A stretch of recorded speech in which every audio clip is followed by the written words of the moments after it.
welcome back to the Tuesday, January 28, 2020 meeting. Hope everyone enjoyed lunch. We will be moving on to the regular agenda item 21. Item 21 is from the Administrative Office to receive a report from the Facilities Ad Hoc Committee. Good afternoon, supervisors, member of the public. Thank you for the opportunity to discuss the ad hoc and our progress to date. As you are aware, just a quick history for the public. As you are aware, the ad hoc was created by action of the board on March 26, 2019. In that action, the board affirmed the goals or specific projects that were discussed by the board on April 10th, 2018.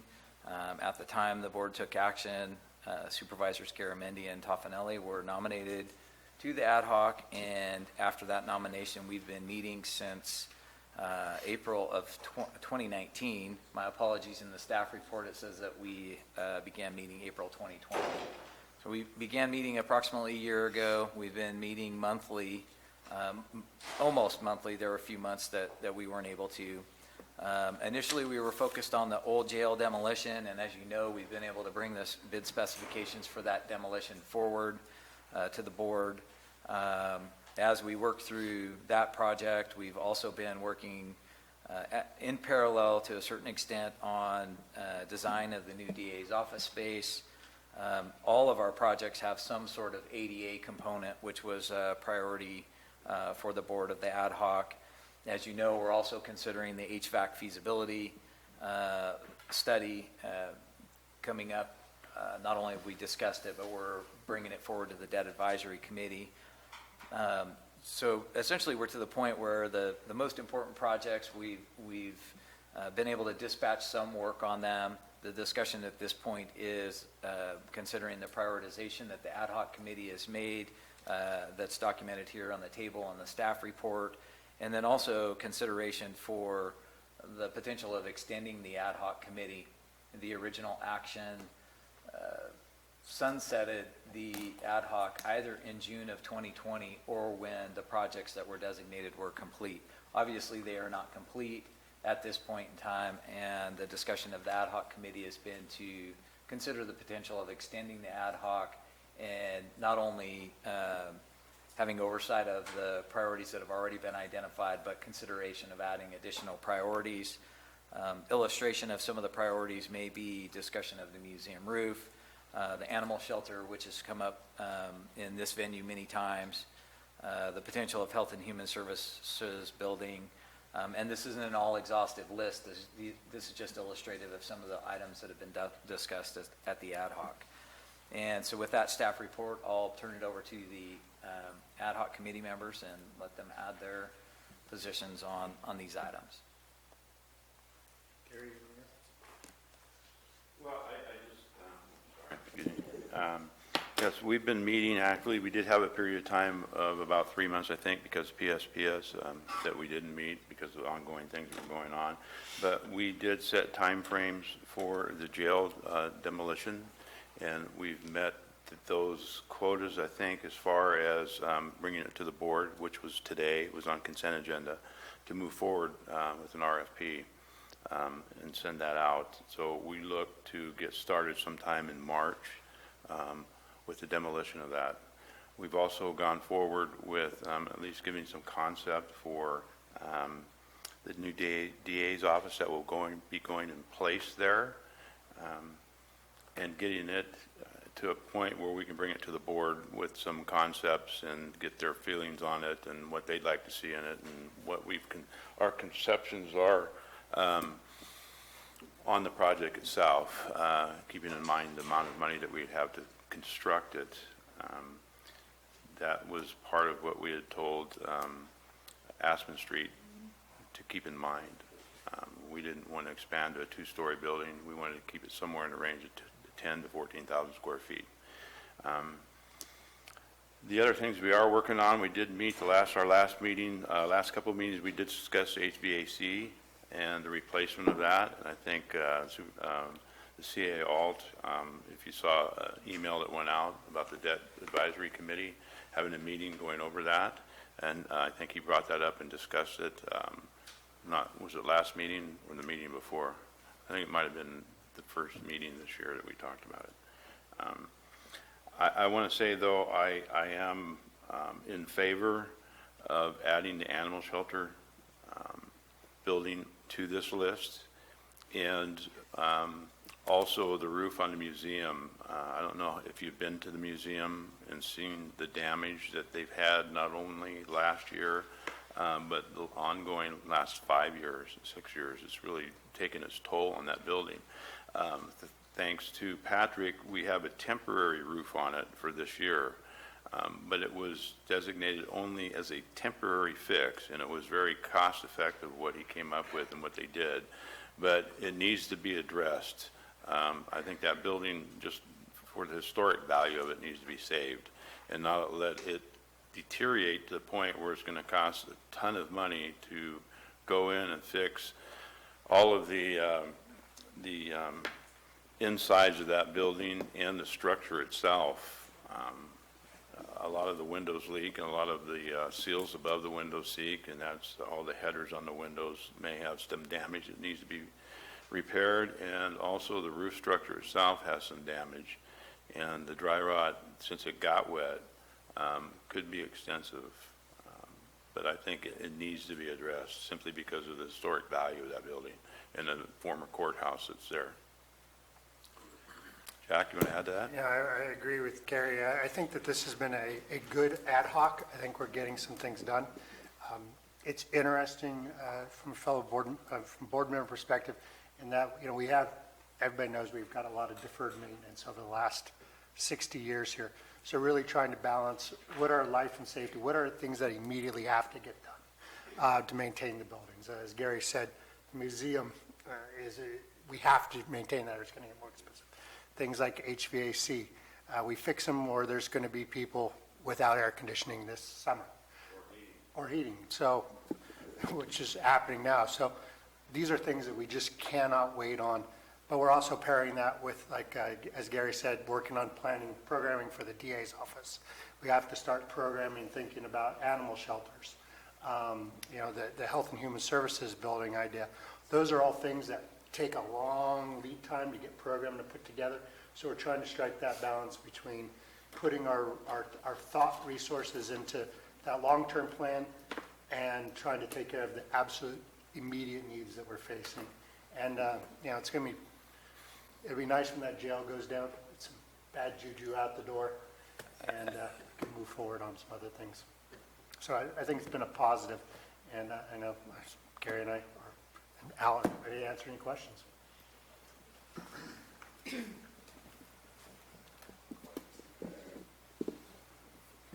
I think Bonnie may want to have a few words.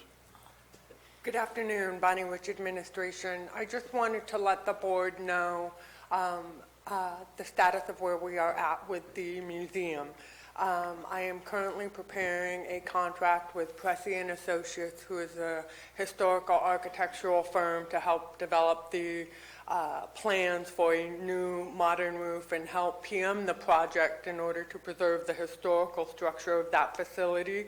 We will be utilizing the job order contracting process that is currently, it's already been published, your board has approved, so we anticipate being able to start that project this spring. How are you paid for it?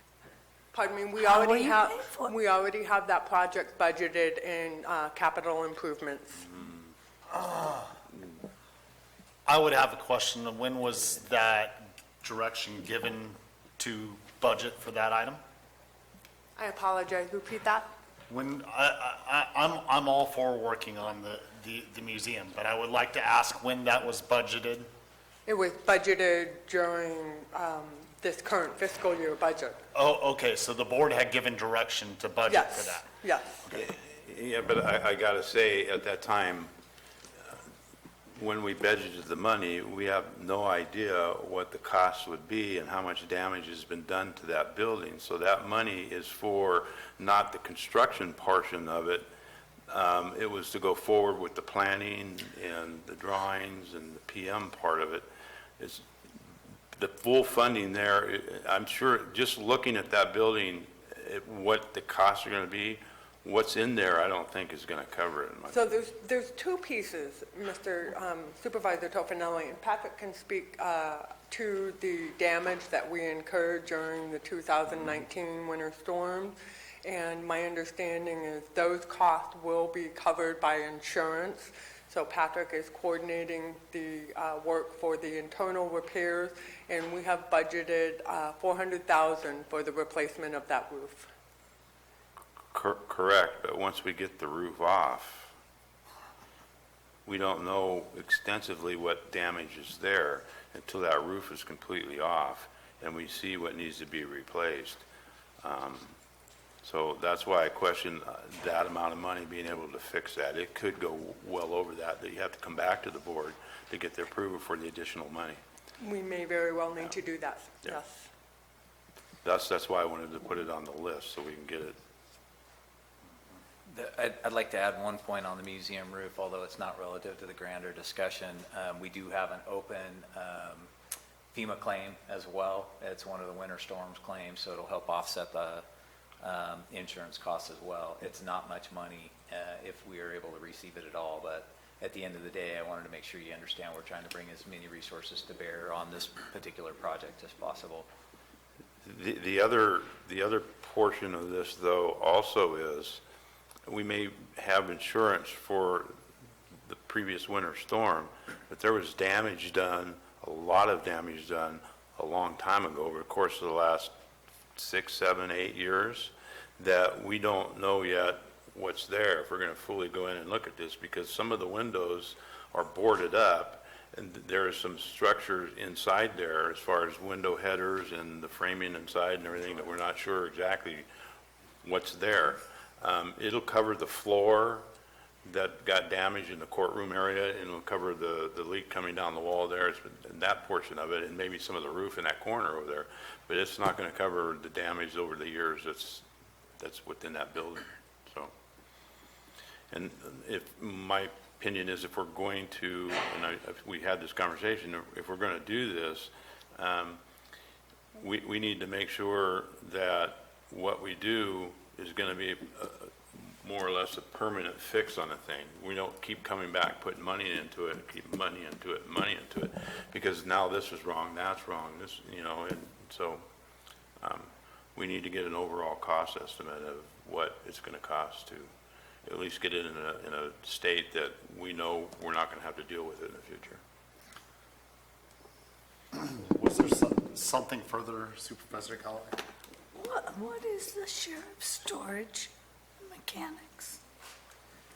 That was a project that was originally discussed in 2018. I defer to Patrick to help understand what that was, if he recalls. We haven't gotten far enough along that I've pulled the covers back on that particular project yet. It's simply one that was documented in 2018 in the original board discussion.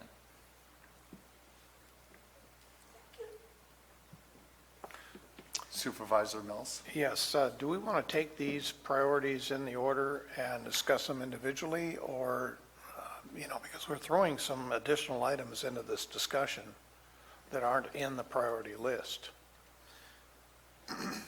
So do we want to say, do we want to confirm again that priority number one is still priority number one and have a discussion about that? The way this is agendized, I understand it to be a report. If we were to do this prioritization. We'd have to list, re-agendize it. I assume. How does that work, Madam Counsel? I think an informational item where you're just giving staff direction, I don't think that just determining priorities would require a separate action item. So to that, if we look at priority number one, are we fully funded to be able to get that jail demoed and on the ground, Yes. based upon what we set in our budget the last year? Well, I'll say yes with a caveat. We anticipate that it'll come in at below our bid level. Bonnie budgeted in excess of what we anticipated, unless there's some unknown, some issue that we're not aware of that increases the cost. But what we know to date, we have enough budgeted to cover the demolition. And we feel that this is something we are going to be able to get done before the end of this fiscal year. Yes. Yes. Oh, yeah. Okay, on the DA's office space, has there been any discussion with the district attorney and any input given from her or her staff as to what this would look like? She and her staff originally provided some requirements in the original space study that was done by the previous CAO. We used that data to begin with. She's been invited, along with staff, to the next ad hoc committee, I think it's next week. Thursday. This Thursday? Next Thursday. Next Thursday. And both, I think Bonnie and Patrick, I know Bonnie for certain has scheduled a meeting with staff as a follow-up to the discussion in the ad hoc to continue developing the program, for lack of a better term, or at least the high-level guidelines for the design. So we're going to be able to fully fund, this is only a portion of the overall costs for this fiscal year. Have we clearly understood where we're going to receive the funds, from what reserve accounts we're going to be taking the money to actually build this physical building, or are we going to be creating another? Is this something maybe the debt advisory committee needs to discuss? Well, the debt advisory committee is another kettle of fish I'll set aside for a moment, but no, we haven't made a determination of how this project or some of the others would be funded. Okay. Has the space plan been taken into account with any of this? I'm sorry? We completed a space plan last year. I think it might have been before you got here. Yeah, the ad hoc committee has reviewed the space plan. And frankly, in terms of the design of the new DA's building, it isn't that informative. Although the DA staff had input on it, the document doesn't really go that in depth into what the requirements would be for the building. So in addition to the space plan that's already been done, that's the purpose for the discussion with the DA and her staff to, further refine what the building would be designed to hold. Would the space plan be helpful with the HVAC replacement and understanding where we may be replacing equipment where there won't be anybody in that building, or that it's not as critical in the longer term to be citing a replacement unit there? The HVAC feasibility study takes into account primarily the units that are outdated already.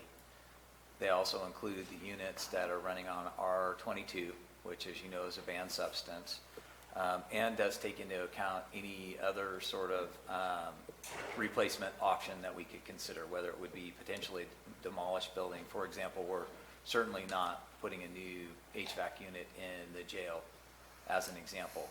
However, we aren't fully locked into a space plan far enough where we could, for example, anticipate not putting HVAC units in animal services. The smaller units, like the trailers that have residential type of HVAC units, are not included in the feasibility study. So they're all commercial-sized units that are on pretty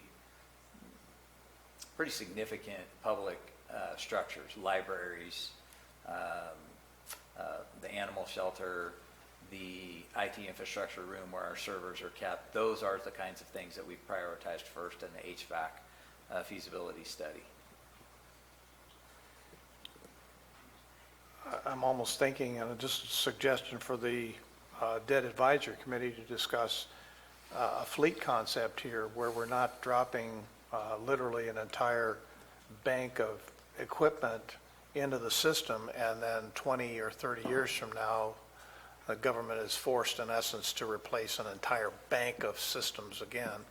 That in a fleet program, you're always looking for replacing over, so many units over a certain period of time, and it's a constant ongoing effort. Would probably be more cost-effective in terms of the debt than it would be to just drop them all into our system at one time. But I would like the debt committee to be thinking about those options of a single bulk purchase versus a staged purchase. I respect that opinion and would agree with you under most circumstances. If we were talking about a fleet, for example, the sheriff's fleet, if they had somewhere around 56 units that were in excess of what would be appropriate for a patrol car, we probably wouldn't be able to phase them in 2 or 3 or 4 a year. And so it's a pretty equivalent parallel to look at the HVAC units that we have. For one, operating off controlled substance, which we can't even replace in those units, for one. For two, we've got units that are 40-plus years old on a 20-year life expectancy. So they really are patrol vehicles, lack of a better term, patrol vehicles that have several 100,000 miles on them and aren't appropriate for their current level of use. And it's certainly the prerogative of the board to consider how they go about these projects. My concern in the short run for the budget will be in this particular project, we don't have the financial capacity to turn over 10 units in 1 year. If we do that, that's going to be a budget buster for us. We've only in this current year got 400,000 budgeted for HVAC units, and we don't have a lot more capacity to move to 800,000 or $1 million in the coming years. So I do appreciate it's not ideal to drop 56 new units into our system. However, had we been conscious about it over the course of the years to this point in time, we wouldn't be in the position to have to do that.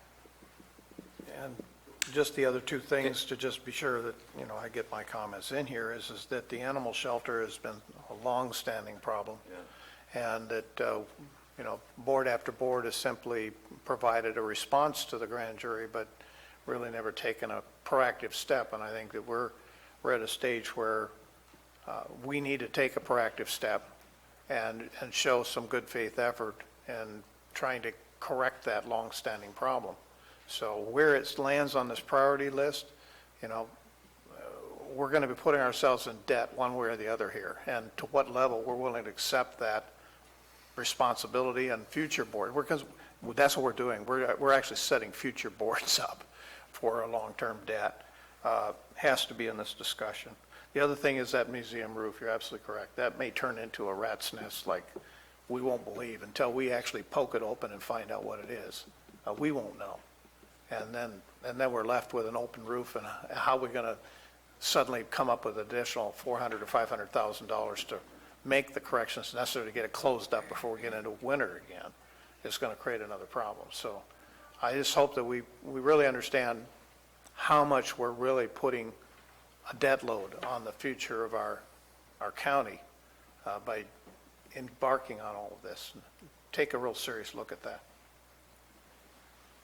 So Dennis, to your question on the next go-around, so if we replace all of the units as they are right now, certain units are used at a much higher rate. So just as we have units right now that are 40 years old, the next go-around, those units would be phased out at a little bit quicker rate than the 40-year life expectancy. So we would start to look at phased replacement that would not require all of these units to be replaced at one time in the future. So, yeah, and I definitely appreciate that discussion, because had we done that 20 or 30 years ago, we probably wouldn't be standing here today. Exactly. Phased replacement is what is typically done, and we just have failed to do that. So this time will get us even, and then we will be replacing them over time for the next 15 to 40 years. No matter how the discussion goes, as long as that is part of the direction of the board, the policy of the board,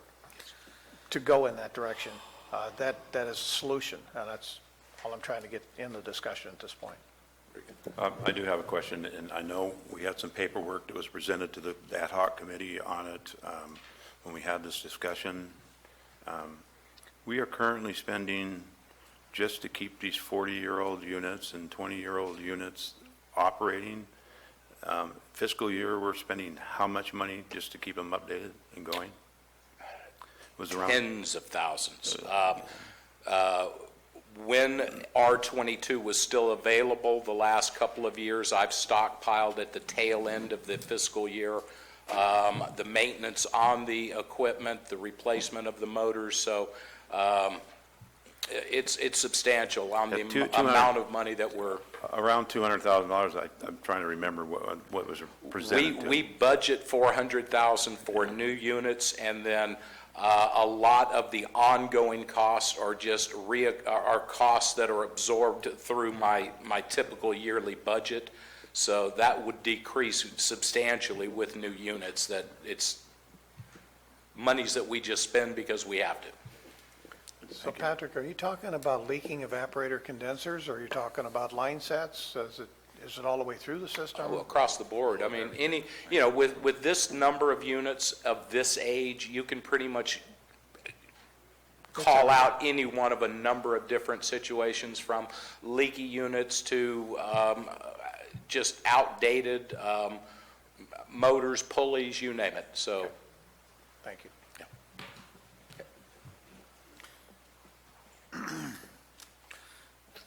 So I hear that we could set our priorities and add stuff to the list through this meeting. Would we like to take public comment and then possibly sit down and set a priority list? Is that the intent of the board?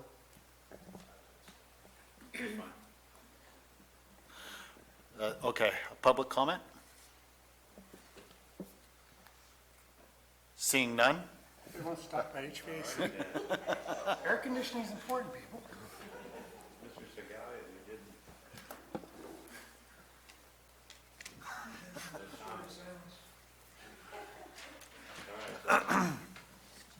Okay, Ms. Callaway has a question. What is it? What is it about the Health and Human Services building?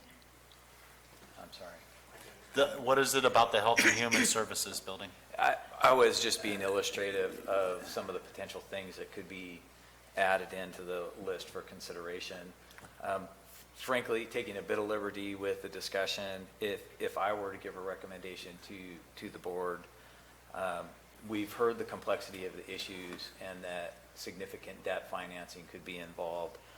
My own opinion is, between the museum roof and the detail and the potential risk there, and the absolute need for us to look at the bigger picture with animal services, that those two really do need the ad hoc attention in the long term. It really gives us an administration a monthly opportunity to get a feel for, obviously not the whole board, but feel for what the board's direction would be as we bring things forward. And quite frankly, that, in my opinion, is going to require a larger term strategic financing approach that not only can we work with the ad hoc on, but we can engage the debt advisory as we move forward. So trying to bring it all back together, not just touch on it piecemeal. We'll be talking about an HVAC replacement where, to this point, I've asked for direction for board on a financing. That would be somewhere in the neighborhood, depending on how we go about it, of about $2.5 million. That would be something more immediate, and as we get further down the road on the museum and the roof and any potential risk in that building, and clearer direction on where we would put an animal services building, what it would be scoped like, then we could continue talking more about a larger strategic financing that would encompass both potentially the DA's building, the animal services building, and then any debt that we've already taken on board for the HVAC financing could be rolled into a larger debt. I'm not an advocate of taking on more and more debt. I'm also not an advocate of borrowing for greater than the length of time that a product can be expected to last. And what I mean by that, for HVAC borrowing, I wouldn't recommend anything more than 15 years. In fact, I'd be closer to a 10-year borrowing. But if we were to look at a larger financing package that includes everything from philanthropy to general obligation bonds to commercial type of borrowing, whatever a strategic package looks like, adding $2.5 million onto a 30-year borrowing package doesn't really inhibit the county in any in any way that's a deep risk to us. So if it were me, and I'm taking some liberties here, I would suggest that we take a phased-in approach. We handle the projects that we can handle that are before us, do a good job of taking steps to move forward, because quite frankly, we haven't done that in the past. That's why the old jail stands as a monument of failure to get projects done. And so we keep stepping down the road on the projects that are before us and we can handle, while in parallel, we're working with the appropriate groups, in this case, the ad hoc and the debt advisory committee, to look at how we bring the bigger package to fruition. Supervisor Toffenali. Yeah, and I understand what you're saying there, and I don't wholly disagree with you. But I think the only way that we can keep these items, the animal shelter and the museum, in the forefront, is to at least add them to this list and maybe have a 6, put them both as number 6 and put a TBD in front of them. And then the ad hoc committee, when we meet, we can start discussing our paths to getting these somewhere in line to be completed. At least they're there, they're on there, and it shows that we're cognizant of them, and we're going to come together sometime with a plan to get all of them completed. So, I might, Oh, please, Supervisor. I was out of order. Okay. Supervisor Mills? Yeah, I agree. I think that those two need to be literally on the list. To have them just on a shelf somewhere doesn't create a need or a priority or any kind of direction. So if the board just simply puts them on the list, then we can start that conversation and then we'll have some meaning. So I would like to see them on here, at least as number 6, with the idea that as things move around, we may see something else change in terms of its priority or where it lands on the list. We may say that we can fund this or we can finance this in certain ways, and that will allow it to move up in the list. Other things may create there may be other structural issues, and I'm not talking about physical, but structural issues to the financing that will not allow us to move as quickly as we think we can. So that's why I say having it on the list will allow the rest of staff to have that complete discussion on how we're able to fund it. Supervisor Garamendi. Yeah, I just want to throw in, I might even, I think having those on the list is good. What's measured is done, right? And so, but I think I'd probably put them in with 5. We're still trying to figure out all those parts. We just need them, I think, on the list. I think we have them 6, that means they drop down. We need to look at this comprehensively, and as Patrick has pointed out to me, and I think Al said, well, that the jail still existing is a monument to not getting things done. Patrick told me in 2015, not this board, but Board of Supervisors took on HVAC and decided to send a couple coins that way and hope it was going away. So we have to, and I think Supervisor Callaway put, this is a lot of housekeeping stuff that's been avoided for years. HVAC is really unsexy, but so is having employees working in 110 degrees or 20 degrees. So we just have to do this stuff for the next 30 years. If we don't do our upkeep, things will fall down around us and it's going to be very unsexy. And no one likes to vote for air conditioning units, but we need them. Was there something further, Ms. Callaway? Yeah, I'm interested in how this dovetails with debt advisory. I think debt advisory has to come up with different permutations for how we would fund these things. So it could be that some of this might have to wait, or there's different funding mechanisms that we use for different projects. And I mean, I don't feel qualified to say this is more important than the other. I mean, for me, the animal shelter goes to the top of the list. But unless debt advisory's integrated with the ad hoc committee, I mean, I don't see how we can make a decision, because you're going to have different funding mechanisms for each of these projects, or 5 of them under a COP. Supervisor Toffenali. I'm not sure I understood everything she said. I think I got pieces of it. Replay the tape. She's talking about funding for each one of these being separate, I think is what she would adjust to what, Marie, you were saying. And that I can't tell you, but we're near the end of the road from all the other boards pushing this forward and pushing it. So we're at the point where we have over 40-year HVA systems. We have a museum that has been ignored and is getting worse. We have the old jail that we talked about. We thought originally when we were on the board that we were going to use funds from the bonds to do that, and it should have already been done, but we found out we couldn't use those. So it's an ongoing thing, and I'm in agreement with Patrick and have been on, it's an eyesore, and it is a monument of not being able to get something accomplished, especially with the money we spent on all these HVACs to keep them in place and all the other money that we spent. When we're talking about, we're looking at $300,000 max to get that taken down. I mean, we should have committed funds from somewhere, Teeter Fund or somewhere, to get that done a long time ago. So, you know, putting them on a list, I'm in agreement with Jack. I just mentioned number 6 just so we get the votes, but I'm in favor of putting the other 2 on 5, and they're on the list. They're there. We can work towards getting them accomplished. When we find funding sources for things or whatever, we'll determine that.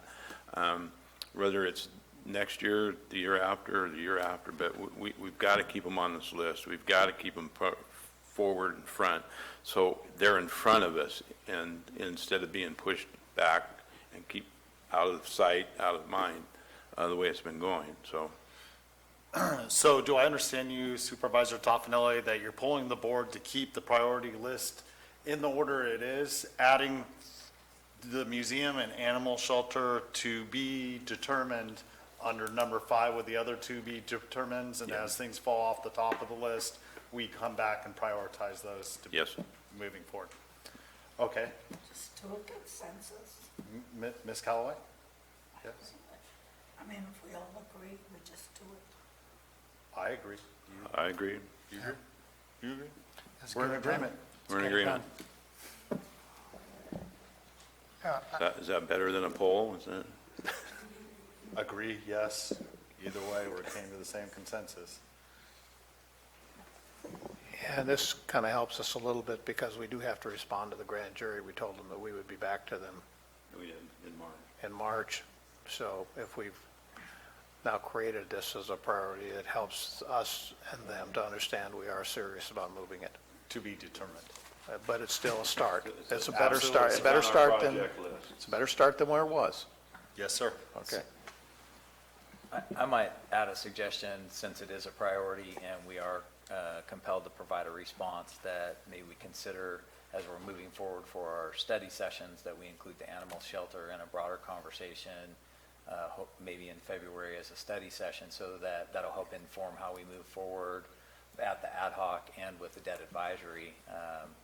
It'd be good to know, for all of us to be on the same page, to know how many different plans have been out there about the animal shelter, where it might go, what are we considering right now. It's quite a morass. Are we going to look at buying a new piece of property and building a new building? Would we put it in the same piece of property it's on? And so those are things we can kick around at a study session, so I can get some more clarity on how I can help drive a plan forward on that. I'm in favor.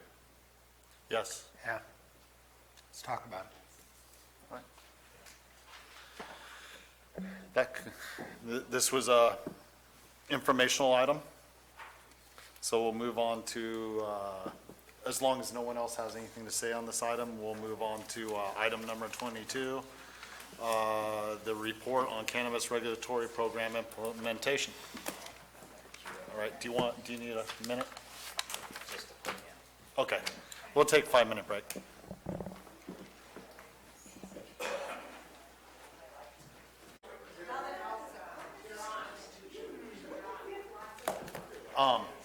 We're reconvening from break, everyone.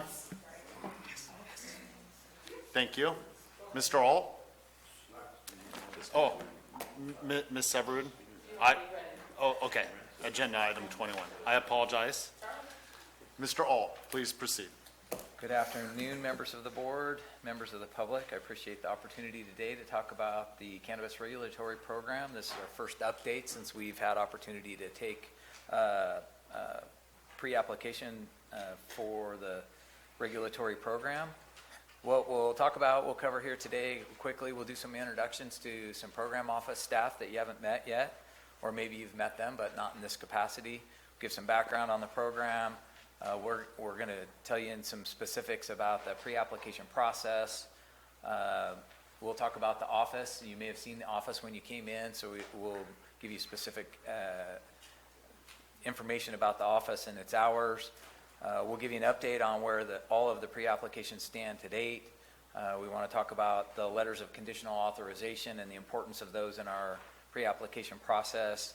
This will be the first update you've had on the background check process since it was approved. And there's a few outstanding issues we want to inform the board of and have consideration for maybe study sessions and more discussion moving forward.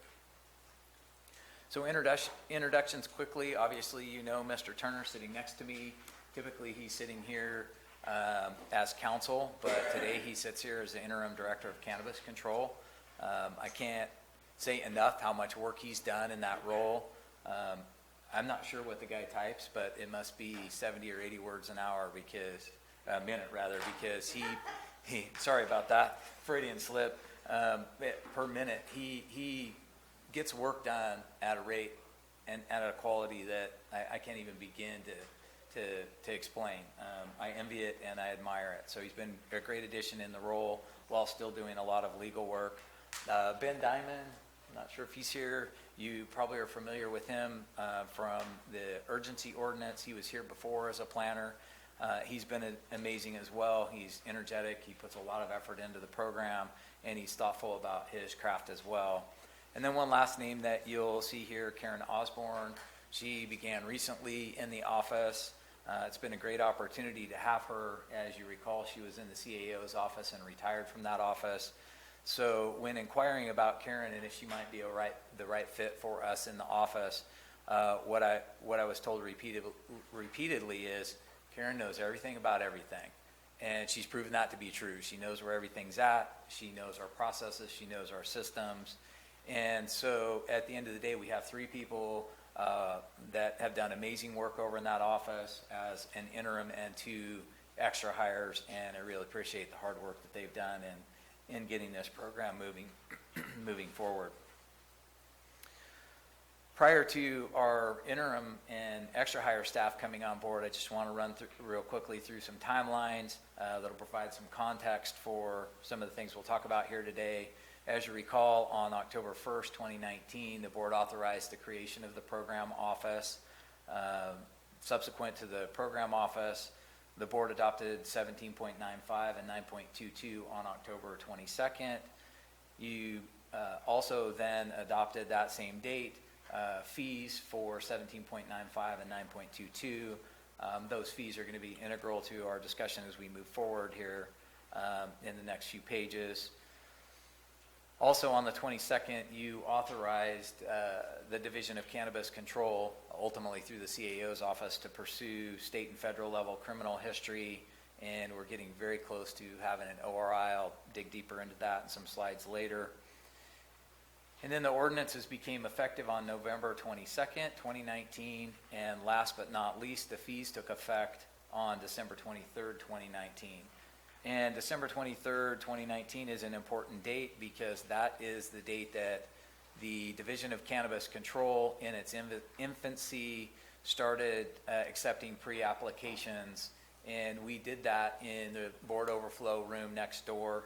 And at the time, we didn't have any of the interim staff that I introduced earlier. So at the time, the CAO's office staff accepted the applications throughout the day. And I want to be quite specific as to who that was. That was Kathy and John in OES and economic development set aside the other priorities that you have given them as a board to sit at the table and receive 49 applications and work with those who were submitting or pre-applications throughout the day on the 23rd. I really appreciate their help. They did so, and you know, putting aside their own work, and we're very, I got a lot of compliments for how they approached that work throughout the day.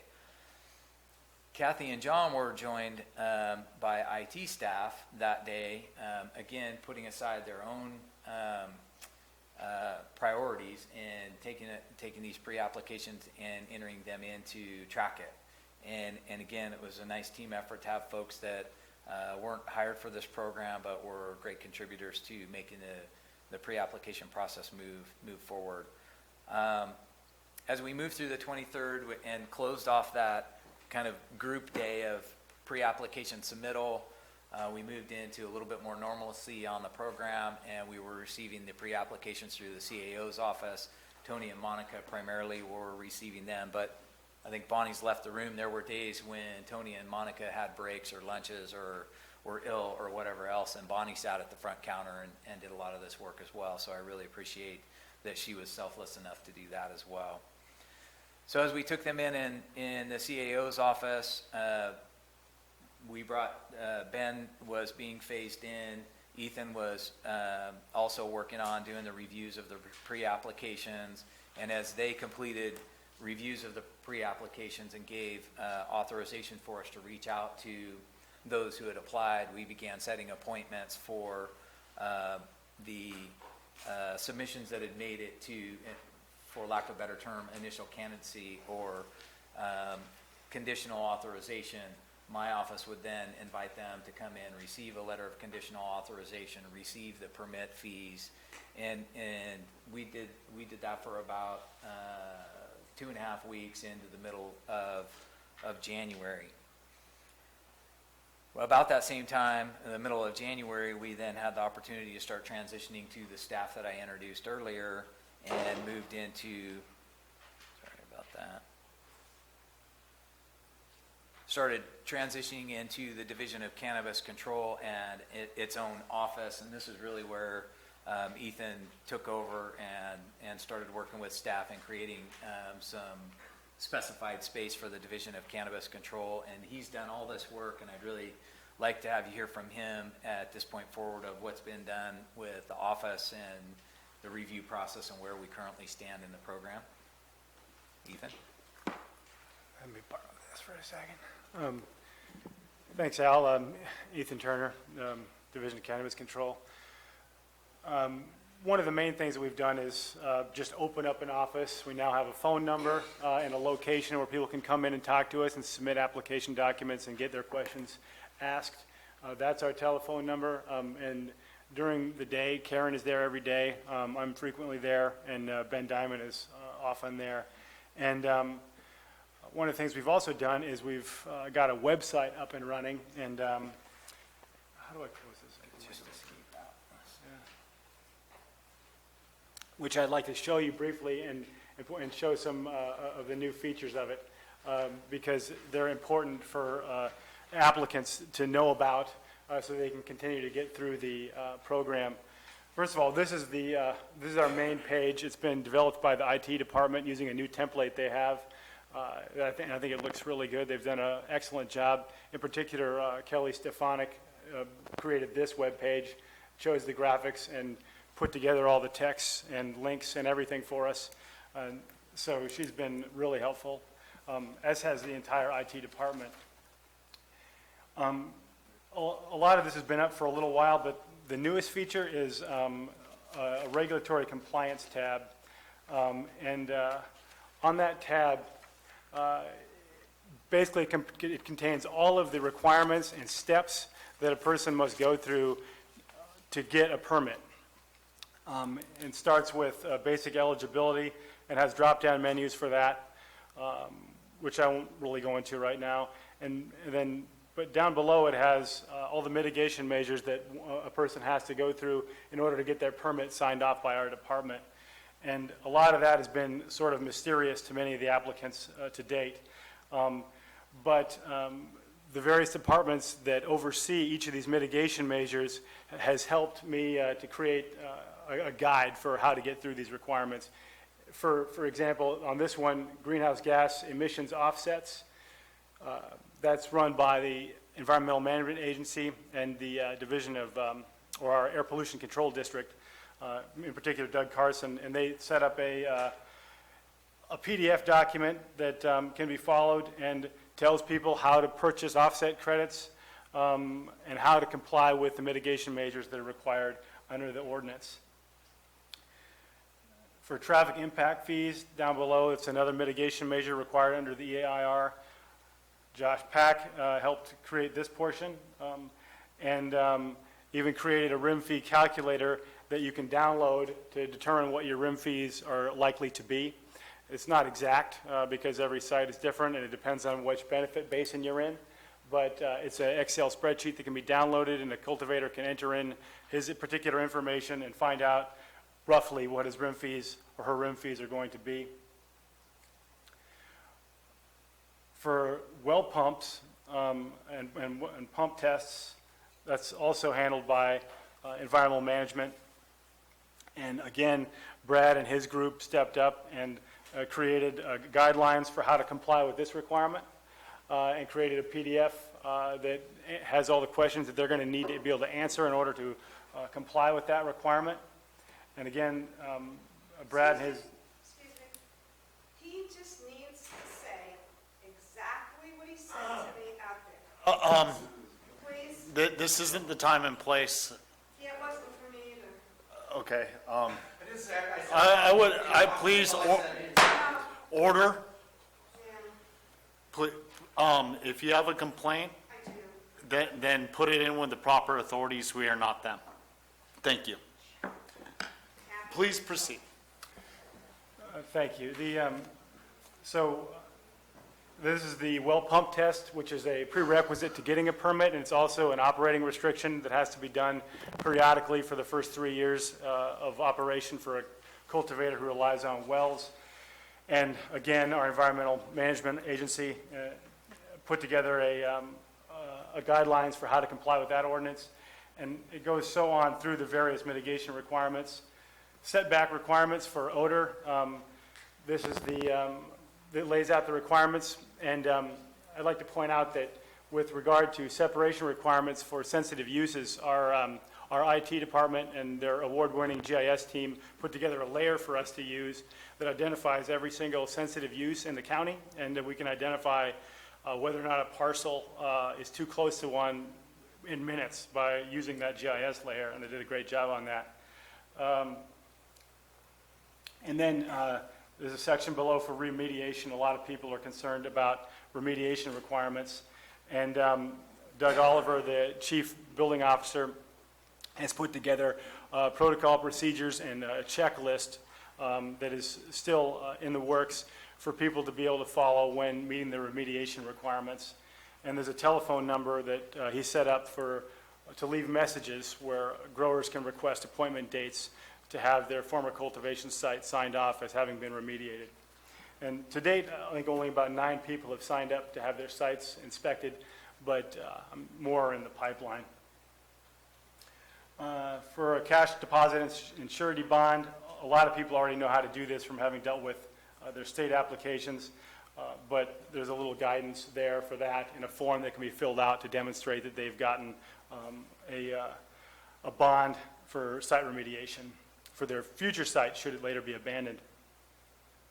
And below, we have all of the regulatory requirements that typically apply to any business, but that are also interwoven into Chapter 17.95 as permit prerequisites and as operating restrictions, such as building code compliance, fire code compliance, and talks about mandatory site inspections. And each of these drop-down menus has content that is from every single land use department in the county related to how they're involved in overseeing the regulatory program.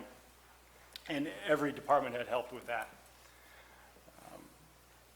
And that's about it for the website, but I think I'd encourage board members and cultivators to go in particular to that section for how to proceed with their application process.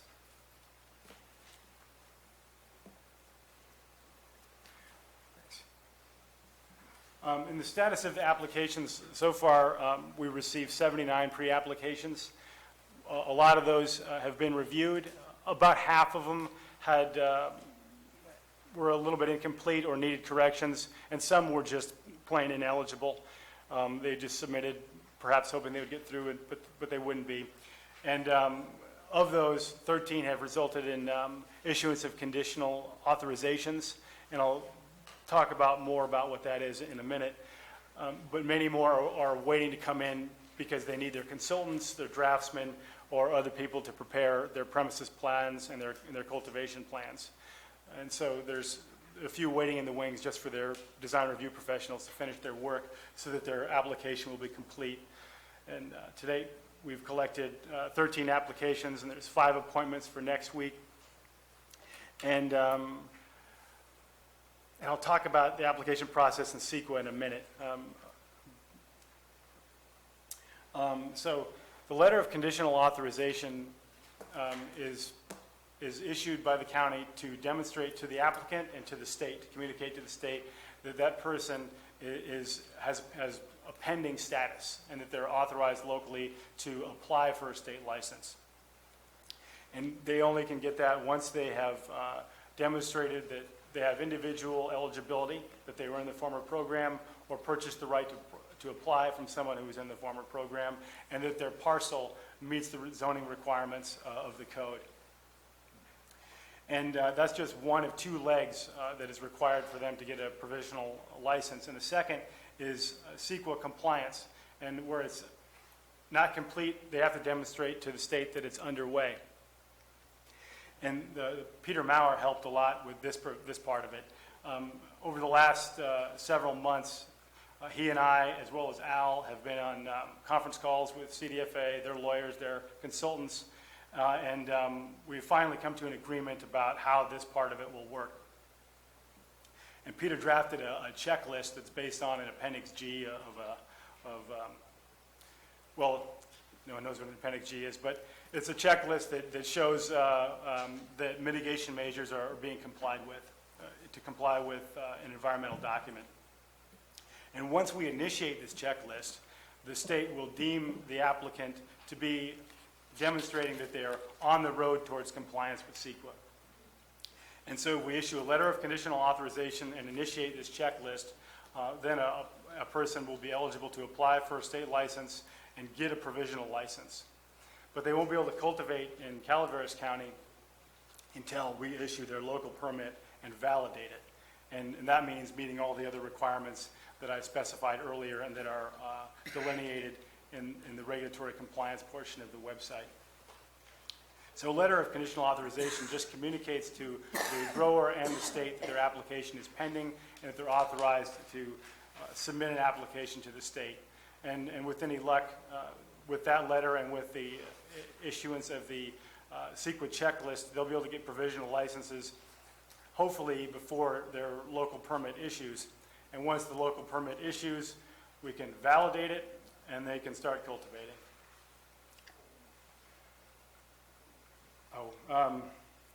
So that concludes my portion of it, and I suppose at the end we can deal with any questions you may have about that, and Al's going to talk about the status of our background check program. So between Ethan and I, we've split these responsibilities to a certain extent. Obviously, the CAO's office kicked off the pre-application process, as I described earlier. It's transitioned now into what's a more normalized office. I guess in terms of a building. They don't have furniture in there yet, but we've got staff. They're working daily. They're interacting with persons submitting permits. So they're pretty much on the application process. I have, in my office, kept the process of moving the background check process forward that was authorized under 9.22. The background check process really consists of 3 parts. The first of which is our California Department of Justice application. That was, in the introduction of the background, I talked about the board authority to do that. After the board took action in October, we did put our paperwork forward to the DOJ to get what's called an ORI number. I'll talk about that more in a minute. That's one piece. That's the fingerprint process, and that's where you go through live scan.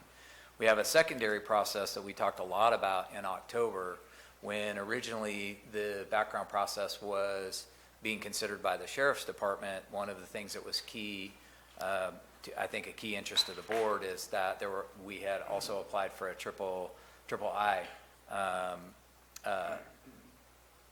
criminal history as well. So we, as not being in law enforcement, can't get access to triple I. So our opportunity to try and mirror a background program through the fingerprints and triple I was to bring on a third-party vendor to do national database search. So I'll talk about that in more detail. And then the last piece, if you make clearance through both of the background checks, both through the fingerprint process and the third-party vendor, is then the actual issuance of a physical cannabis background clearance badge. These things have developed over time with having considerations for how we would move these things to completion. We've had to look at different opportunities than what we originally put forward. In terms of the CBCB, it was we'll buy a machine and we'll print badges that look like this. And we found a much more articulate solution, I think, in moving forward. So kind of managing the pieces a little bit, where are we on the ORI? The board approved the resolution. We subsequently submitted that to DOJ. In the presentation that I did back in October, I added a link to anybody interested in looking at the DOJ and what the requirements are for not only us to have an ORI, but part of the concept in our office was that we wouldn't drive the workload of the fingerprints and the live scan all through the sheriff's department. We've opened it up to any live scan vendor. And so what's important about that is you have to be a DOJ qualified live scan vendor. So they have to meet all the same requirements as law enforcement agencies do. So if anybody wants to investigate what a requirement is to be a live scan vendor, I've provided the link here and it gives you more detail. So once an individual completes a live scan and submits it, it goes into the Department of Justice, and the ORI number, for lack of a better word, is our electronic mail code where the fingerprint responses come back to our office. We haven't yet been authorized by DOJ. We've been in close contact with them. They're nearing completion. Last week when I talked to our representative, they thought that we would have it the end of last week or this week. Giving them some fudge factor, I would expect by the end of next week at the latest that we'll have our ORI number. Once we get authorized for an ORI number through DOJ, and they've gone through their review process, they forward it to FBI then. And unfortunately for us, the FBI process takes quite a bit longer, and it's a two-part process. Frankly, when we submitted, I thought we submit to DOJ and they submit it to FBI at the same time, and these things happen in parallel. FBI will not review it until the DOJ's approved it and passed it on to them. So as we stand right now, we're nearing issuance of an ORI for state level background, but we don't yet have that for FBI, and we're still in process on that. Once we get approval from the DOJ, we'll be issued a training package. Anybody that's going to have access to the system will have to be cleared on their fingerprints as well. DOJ has to approve anybody who's going to have access to the system. We need to be able to establish that we'll have a secure, not only a secure computer, a secure room, locked files, etc. We have to commit to a certain level of confidentiality for those records. And until we've completed that training, they won't let us receive background responses. So that's soon to come.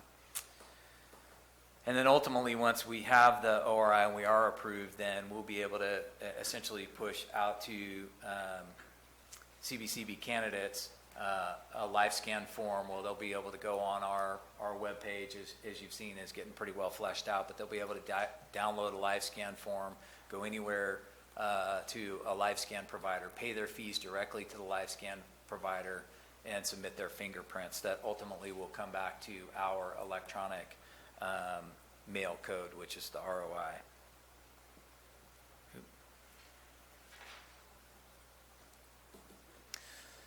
So that gets us through the fingerprint part of it and the live scan piece of it, but we've supplemented that with a third-party vendor. We talked quite a lot about the notion of a third-party vendor, but at the time we hadn't brought one on board. We looked at different firms that provide this kind of service.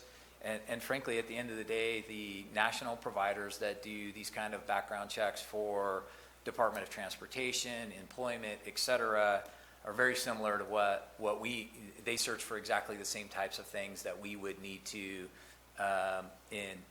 even though our particular industry that we're interested in will be cannabis cultivation, it's the same sort of national database search. Those who will be compelled to do this, as you know, under 9.22 are the owners.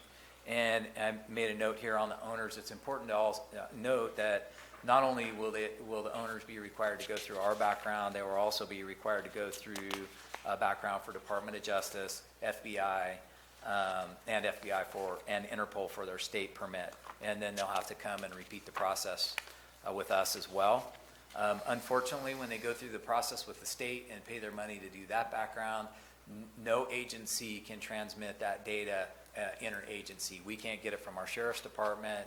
We can't give it to our sheriff's department once we have an ORI, nor can a state agency pass it on to us. So the owners will be required to go through both processes.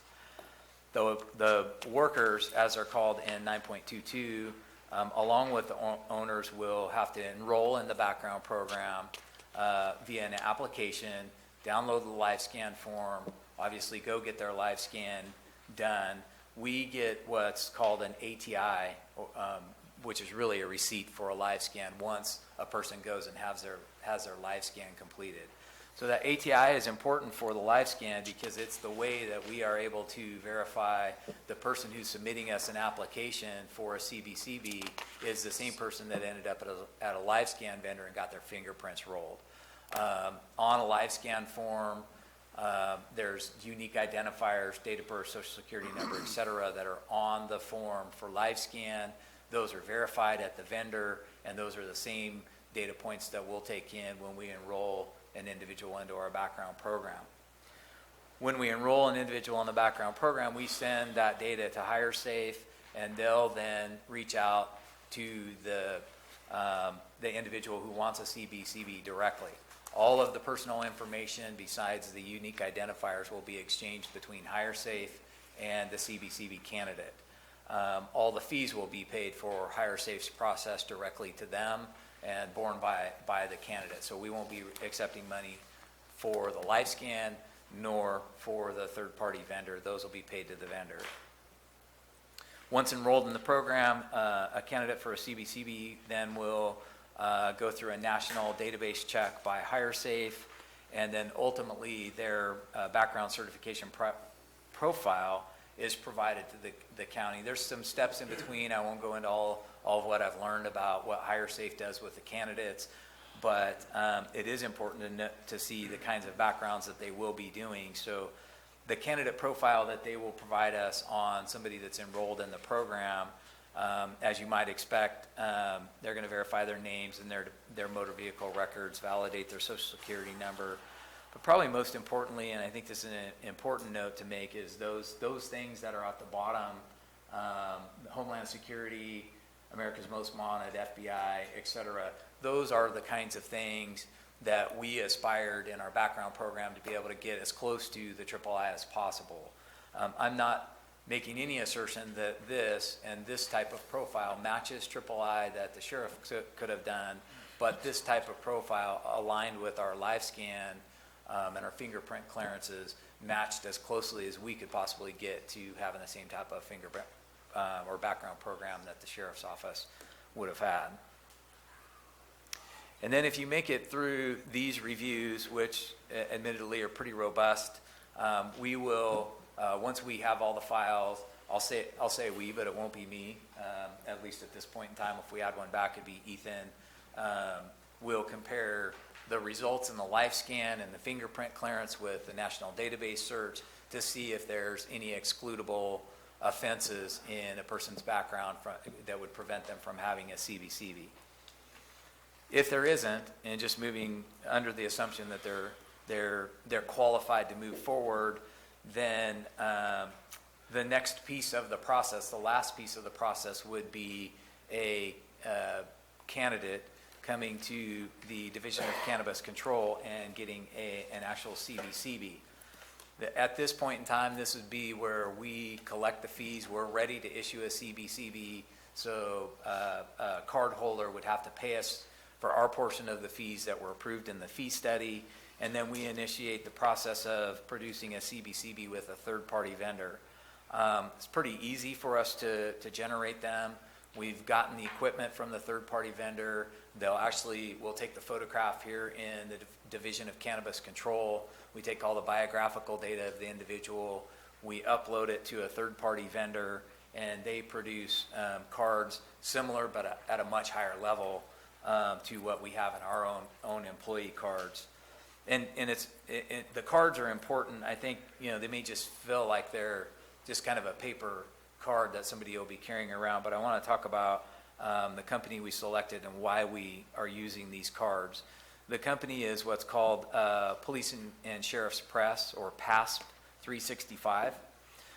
This company primarily does police and sheriff's badges. They also do a good many states concealed weapons permits. They're only licensed and authorized under their patent to issue some sort of ID card through a local government. So private industry can't go to them and, just get some sort of identification badge. And so they're very comfortable with producing not only high quality official badges, but at a very reasonable cost, but more than anything, these badges that we have, I'm not sure why somebody would want a fake one to come to work for us. We would hire people. We have 70 open positions.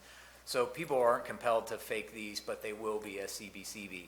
So an important part about the cards are there are 12 different points of authentication. I won't describe them all here because that's part of the value of the card.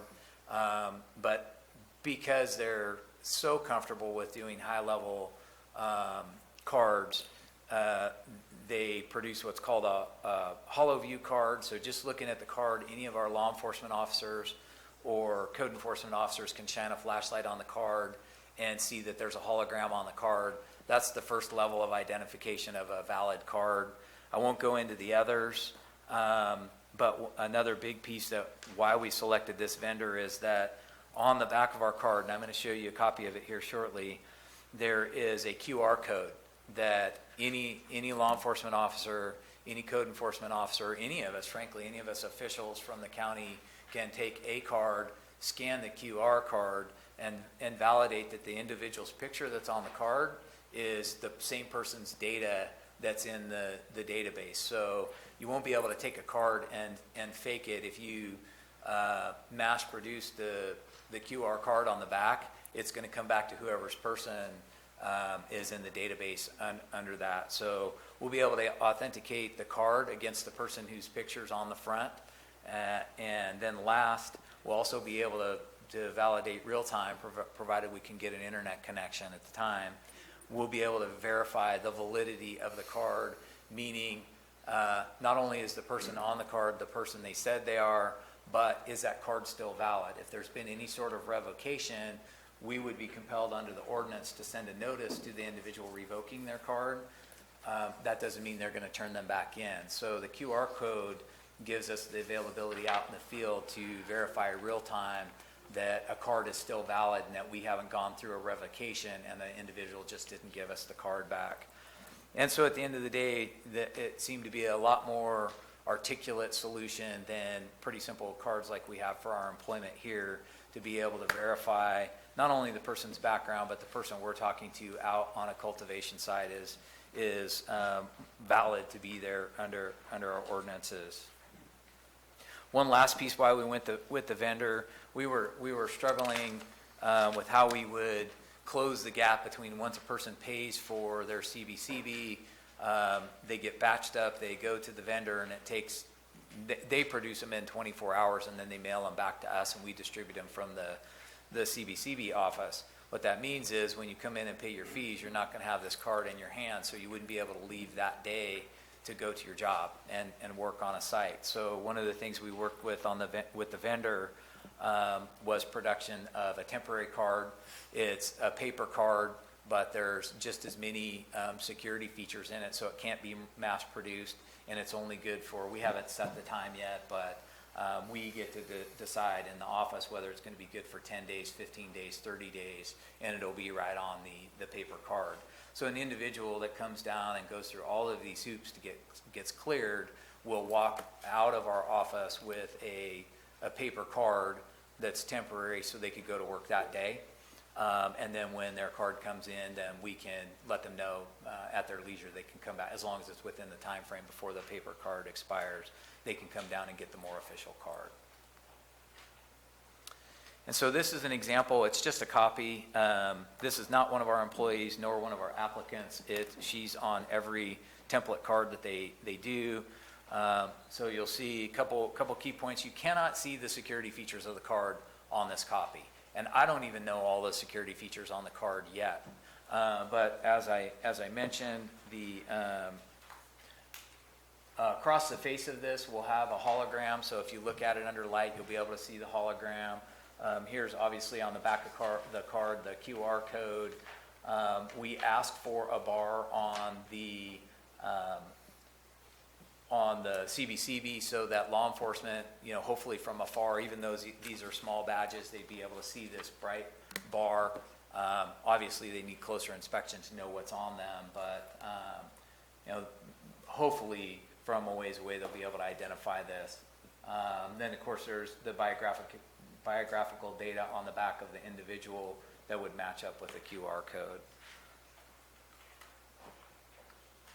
And so before we get into outstanding issues, we've covered a lot to this point, from not only where we started a few months ago, staff, new implementation of 17.95 and the permit process. This is all new information on 9.22. So before we go into the outstanding issues, I'd like to pause for a minute and open it up to any questions the board may have. And we'll do that again at the end as well. How long does it take to get the card? Did I hear you say 24 hours? That was part of our selection process. The card manufacturer guarantees that they can produce the cards within 24 hours. So when we upload them, they produce them overnight. And so I asked them what their volume was that they could handle in a 24-hour period, and they handle jobs of more than 10,000 cards at one time, and they fulfill those orders in 10 hours. So we're well below that volume. So really, frankly, the wait is we upload it, they produce the cards, they're ready to go out in the mail the next day. The wait is really the shipping time coming back to the county. And that shipping time was why it was key that we wanted the paper temporary pass as well, so that somebody wasn't waiting potentially a week for mail, and then they couldn't get back to the office, so they might go 7, 8, 10 days before they can even be out on the cultivation site doing the work that they've been hired to do.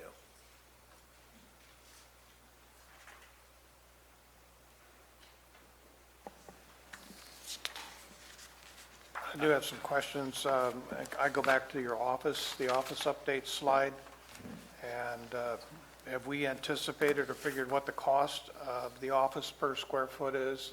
Are we building that into the program? No, this isn't necessarily the permanent home. This was the home, frankly, that had space available in it and was most appropriate to begin. The space seems to fit well, but frankly, it was the startup of the program. As we move forward into where it might exist permanently, even if it continues to be in this space, then we'll factor that in. I'd also point out that in the fee study, we didn't identify square footage or anything like that of a particular office space, but we did calculate overhead cost for the total support that is needed to have an employee working. And that does include office space, air conditioning, phone, computer, all that stuff. Okay. Do we have any idea on how many hours have been expended to date? We don't have that information, but we have been tracking it. We file reports with the auditor that are specific to the fee codes, one for CBCBs or 17.95. We've been tracking hour by hour since adoption, the pay period following the adoption of the ordinances. So even in advance of the fees being, becoming effective, when we have our work group meetings, any work that any of my staff or the staff that's performing now, or any of the departments is performing, is tracked hour by hour on a timesheet. We will compile that and not only use the data to inform the board, but also at some point ask for reimbursement from the cannabis programs when the time's appropriate. Sounds like we're tracking it much better than we did the urgency ordinance. It was one of the lessons learned that came out of the work group, that we didn't do a good job in the urgency ordinance, and frankly, between the auditor controller and the CAO's office and some others, they were very adamant that that be a key piece, and so we've been very diligent about it. At the end of the day, my perspective with it and what I conveyed to the work group is that the fees are allowable by law for us to collect. The cultivators are going to gain the benefit from us having the program. They have a pretty hefty fee to be able to support the program, and so we ought to track closely and be able to charge back against that. And so that's why we monitored it so closely, and we'll continue to do that as well.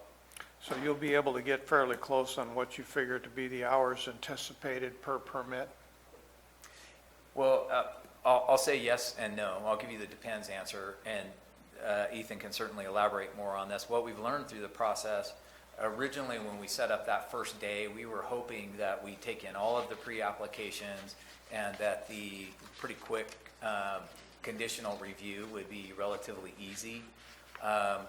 I won't speak for them on their reviews, but what they've conveyed is it hasn't been as quick as we thought.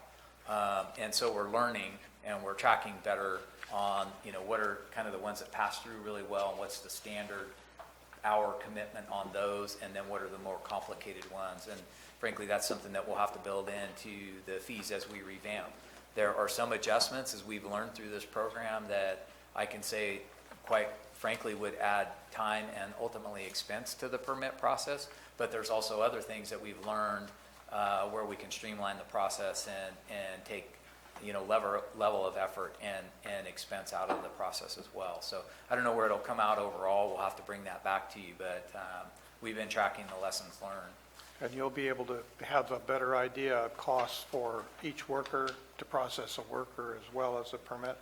We haven't done a CBCB yet, so we'll do the same with the CBCB and track that. The process we're using now, I think, will be a little bit less in terms of what the interaction with a potential candidate would be. Where I don't know, and where it's going to take some time to get our hands around the time, is the person who's ultimately responsible for comparing the DOJ live scan return with the third-party vendor results. We haven't seen a candidate profile from them yet, so it'll take some time to learn how to line up what we see in the live scan and the criminal information to the third-party vendor, and then crosswalk it over to our own ordinance on what things are excludable. But we've talked about, being able to create a template so that you can crosswalk off of, the states that we're going to see a lot of returns from. For example, California, what are the list of codes that we might see on a criminal background that we can crosswalk over to what would be excludable from under our ordinance. But we don't have a good idea on that now just because we haven't done a CBCB yet. I've been on the website, so I know what it looks like, and it is a little different on our laptops than what you're portraying there, but it's fairly easy to track and follow where you're going. Have you tracked the cost to develop that? In other words, is IT given some idea on the cost to develop that website?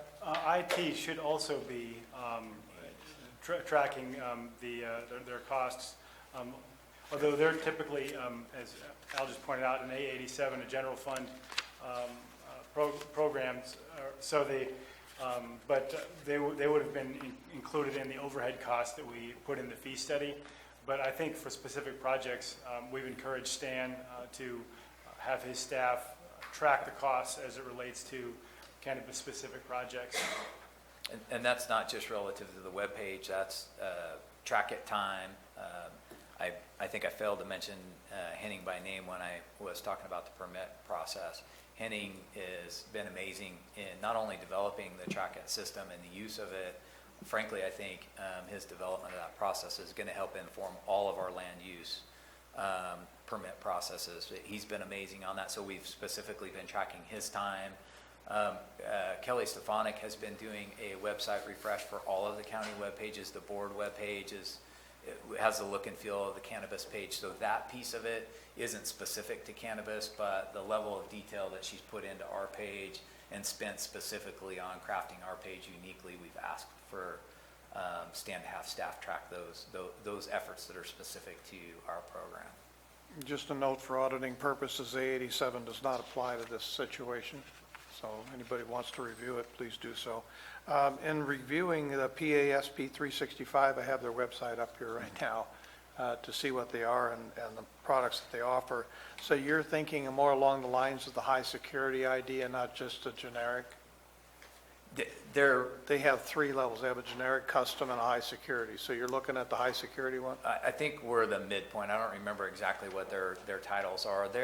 They do state of Georgia police. They do a lot of federal agencies as well. We're not in the level. I'm not saying that they're producing the FBI cards, but we're not the state of Georgia and the FBI cards. But we're one step below those. The 12 points of authentication is pretty significant. And that's 12 more than we have on the cards that we were originally going to do. The QR code was really the biggest selling point for those in code enforcement and law enforcement when we talk to them, so that we know that somebody's not running around with a card that's been invalidated that we could never get back from them. So that's probably the biggest key benefit to why we went with the level that we did. And that QR code can be validated with their phone instantly, so it's not Right. Provided there's internet service, Yeah. provided they can access the internet. If they cannot, either on a pad or a phone, they can snap a picture and leave the site and go to a place they have connection and still scan, still have the opportunity to do that. As we know, there's some places in our county that we won't have internet. We did include in the fee study some pads and hotspots, for lack of a better term, so we'd have better access for reasons like this. Also access to the GIS layer and other things like that. I'm sure there'll be more discussion, but thank you for your responses. Any other board comments, questions? I have one. I've also been through the website a few times. It's had a few adjustments along the way. Really, it's a tribute to IT and the coordination of all the departments coming together and what they put forward. I mean, I would hope that, in the future, we continue to see coordination like this with everything the county does. I think it's a step up from some of the things we have seen in the past. Not that everything hasn't seen this type of coordination, but this is a great template for how we could move forward on multiple issues, taking the cannabis out of the equation. I think that, in the future, this is a good step in the right direction on how the county works on things. So, thank you. Is there anything else you would like to say, Mr. Alt? Other than we'd like to move on to the outstanding issue. If there's no further questions about what we've presented to this point, there's a couple key things that Ethan will describe to you and the importance of them, and we'd like to talk about how we resolve some of these outstanding issues moving forward.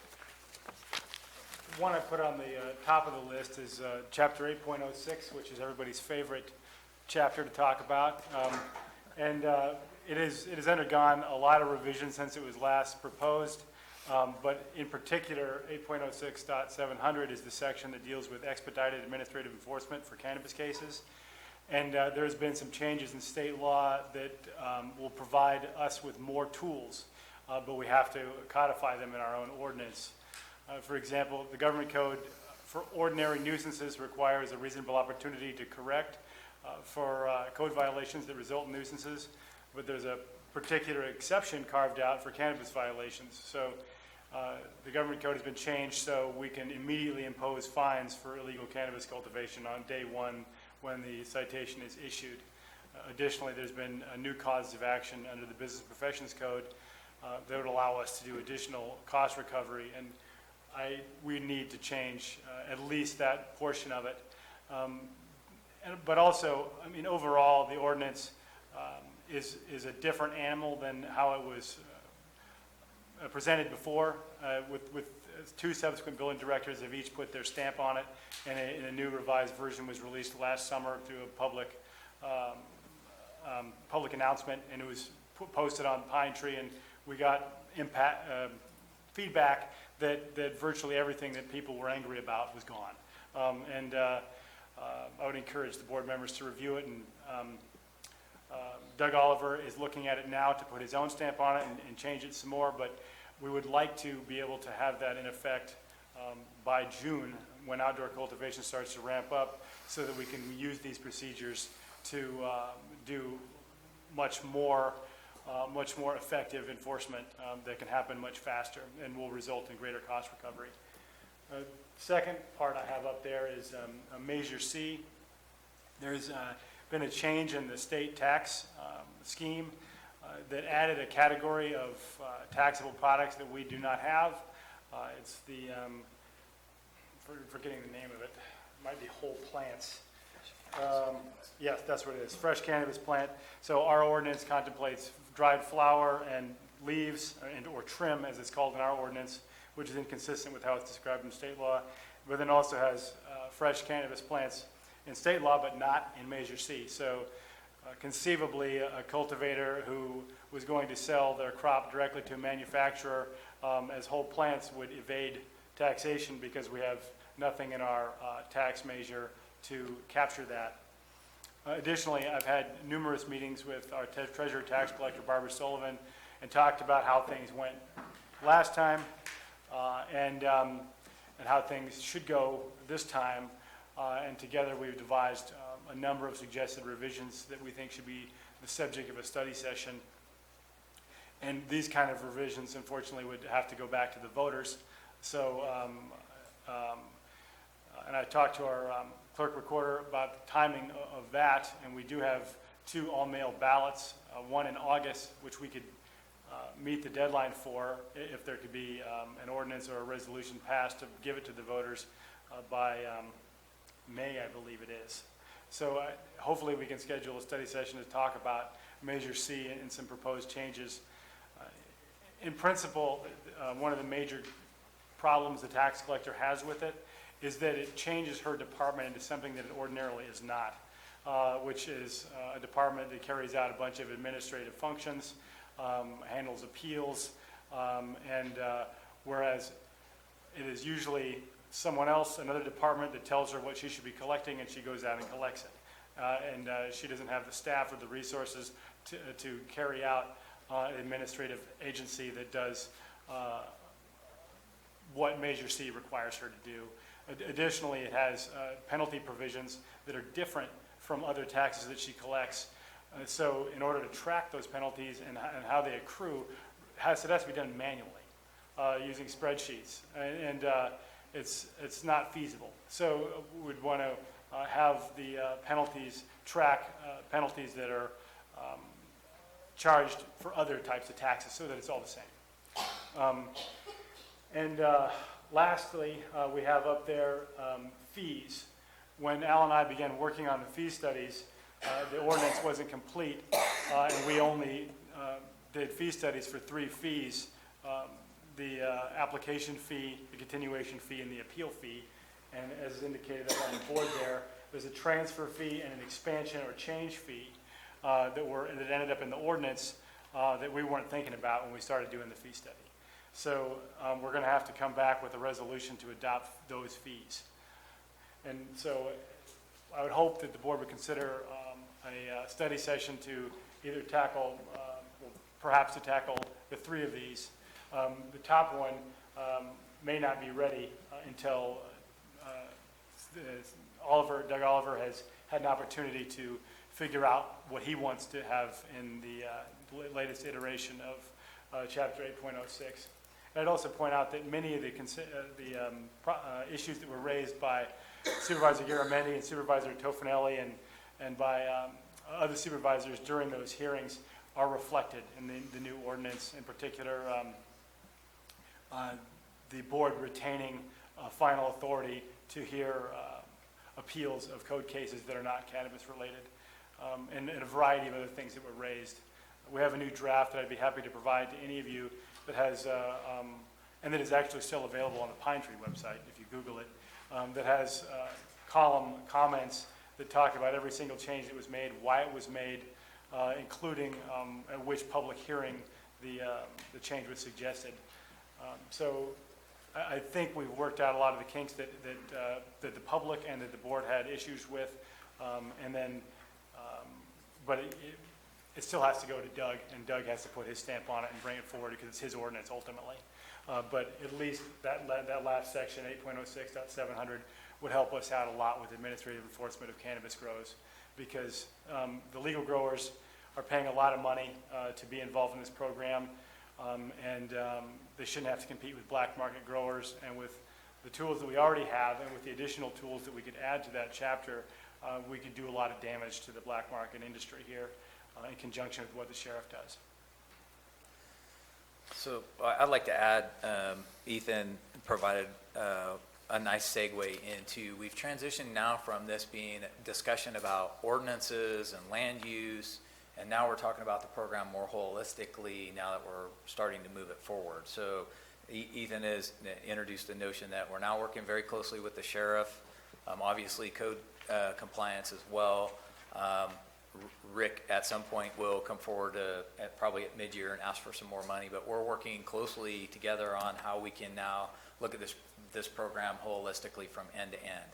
For us to have a strong administrative program, we need to do a good job with everything that you've seen here, but we also need to work closely with the sheriff's department and advocate and do what we can to get resources so that he can do a good job with the black market as well. We feel an obligation to those that we're inviting into the permit process to make their product more viable by making sure we work hard on the black market and try to get Rick what he needs to do a good job with that.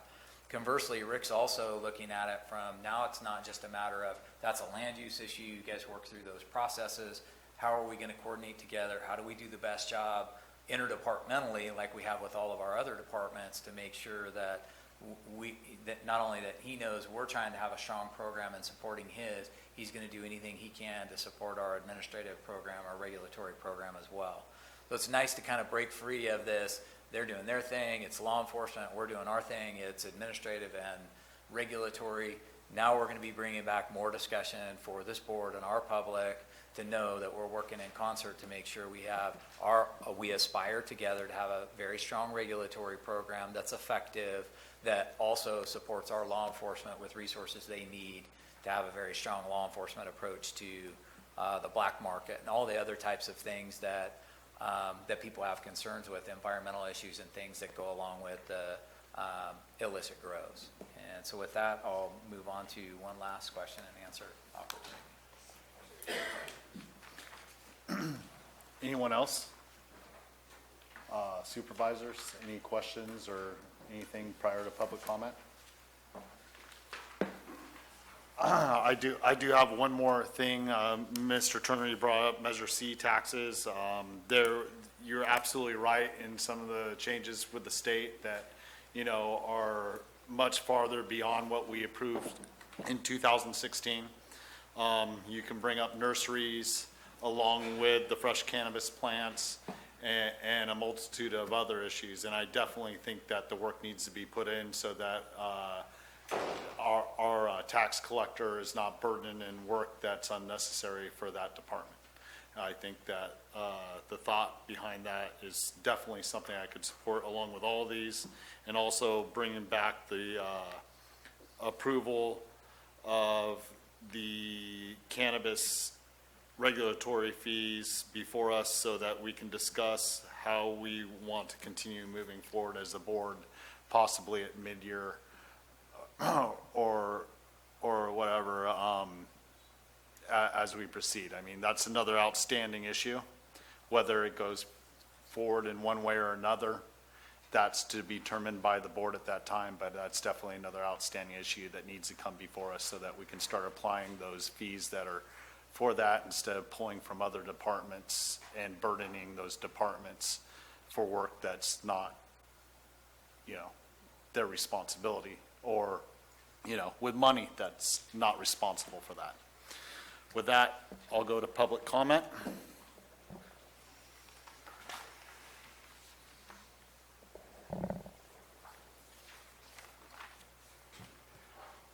All I can say is, wow, after that presentation, I don't even know where to start. 3 minutes wouldn't even come close to hitting this, but I'll try to hit the high points.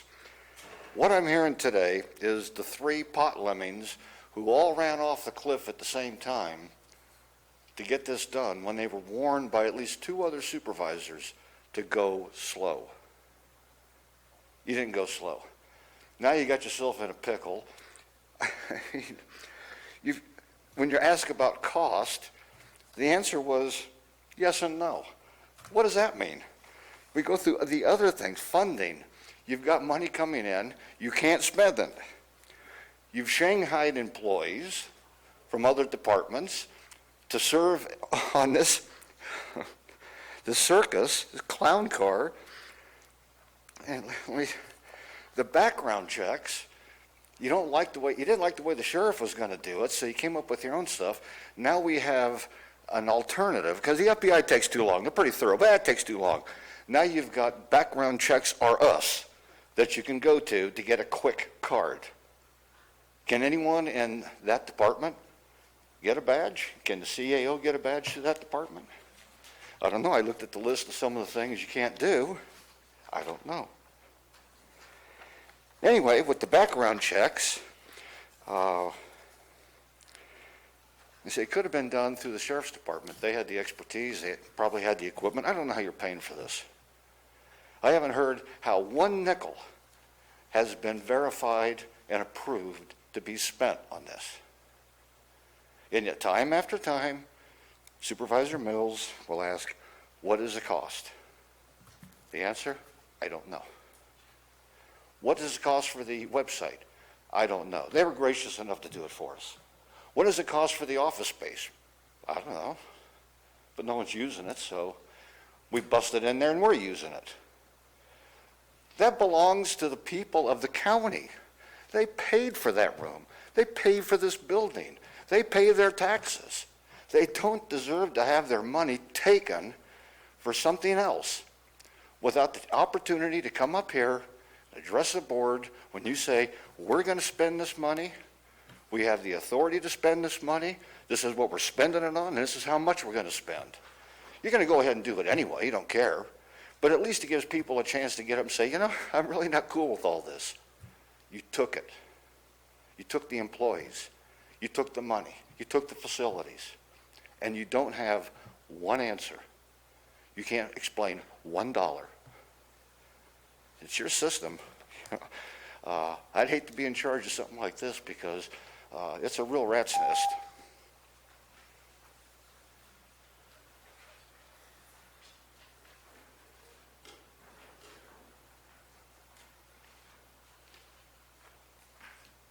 Bill said pretty much a lot of the stuff I wanted to say, but public safety to me seems to be the utmost importance to what you guys are all voted for, and none of it is being addressed here. I feel like I'm out on my place when the sheriff's department has to share information with you. He just said you couldn't share it with him, and you can't get a triple I. And I know for a fact that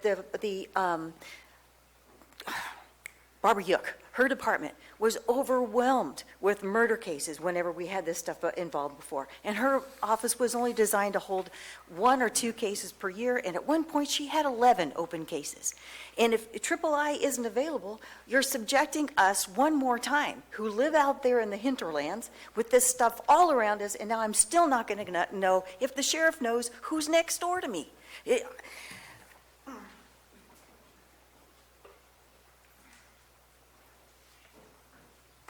Good afternoon, Vicki Reinke. Yeah, I just want to address some of this, and I hope, Marita, that you guys have a better policy now that we can have some of our questions answered today on this ordinance. because I do have a couple of questions. I think they're very important questions and people need answers to. So, for one, we've had 13 conditional authorizations already given out within a couple of weeks. I want to know exactly what that condition was and why these people got this letter so quickly to go to the state to get a license. And then I want to be guaranteed that, because I've read this many times, that it is true that no one can begin any of the process to cultivate until they receive their local and state permits. That means no grading, no taking water, none of that. Until all that's done, and I want to know the answer to that question. The other one that keeps coming up, and I've been bothered by it, and you guys all know it because I've gotten up here several times asking this question, and this time I hope to get an answer. What does it mean to be able to sell your permit to someone else, or to give your permit to someone else, a permit that you don't even have yet? And I was told that you have to get the permit first, then you can sell it. That's not what I'm reading, that's not what I'm hearing. I read it recently in a newspaper article, and just today it was mentioned that you can give up something to somebody and then they can apply for the permit. Please explain that process. That process needs to be explained to us, because to me, that is nothing but corruption. I don't understand it. So, and I know others don't either. The other thing that came up today, that you have the 12 conditional permit authorizations, that means you've collected $163,619 of the $2,386,590 that you expect to collect from fees. That may be a little over because I used the 190 and I think maybe 153 was used for the fee study, but think about that, you know. So I hope somebody's written down those questions. If not, could my supervisor do that? And please make sure that we get those answers today. Yeah, transfers of permits is huge. And then when you gave out the conditional letters for the license, for the state license, what happens if they don't pass our local permit process? They don't get a permit here, but they pass the state one. For, I don't know if that's possible, but it could be. What happens then? Or the opposite. The state says no, and we've issued the permit. Thank you.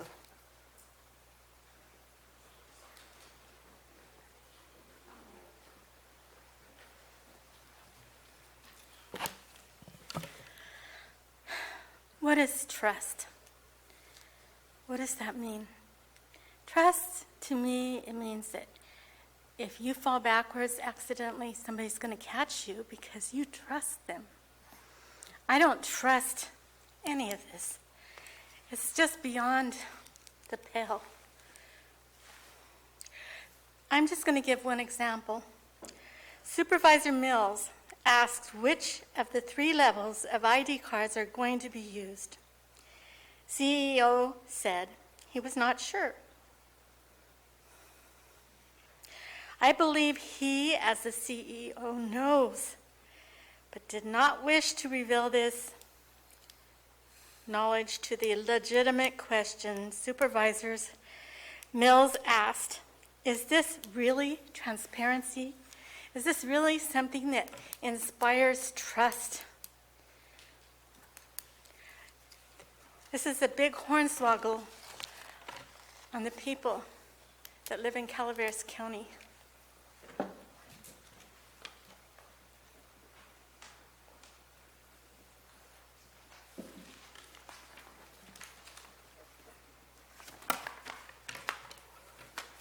Alice Montgomery, District 3.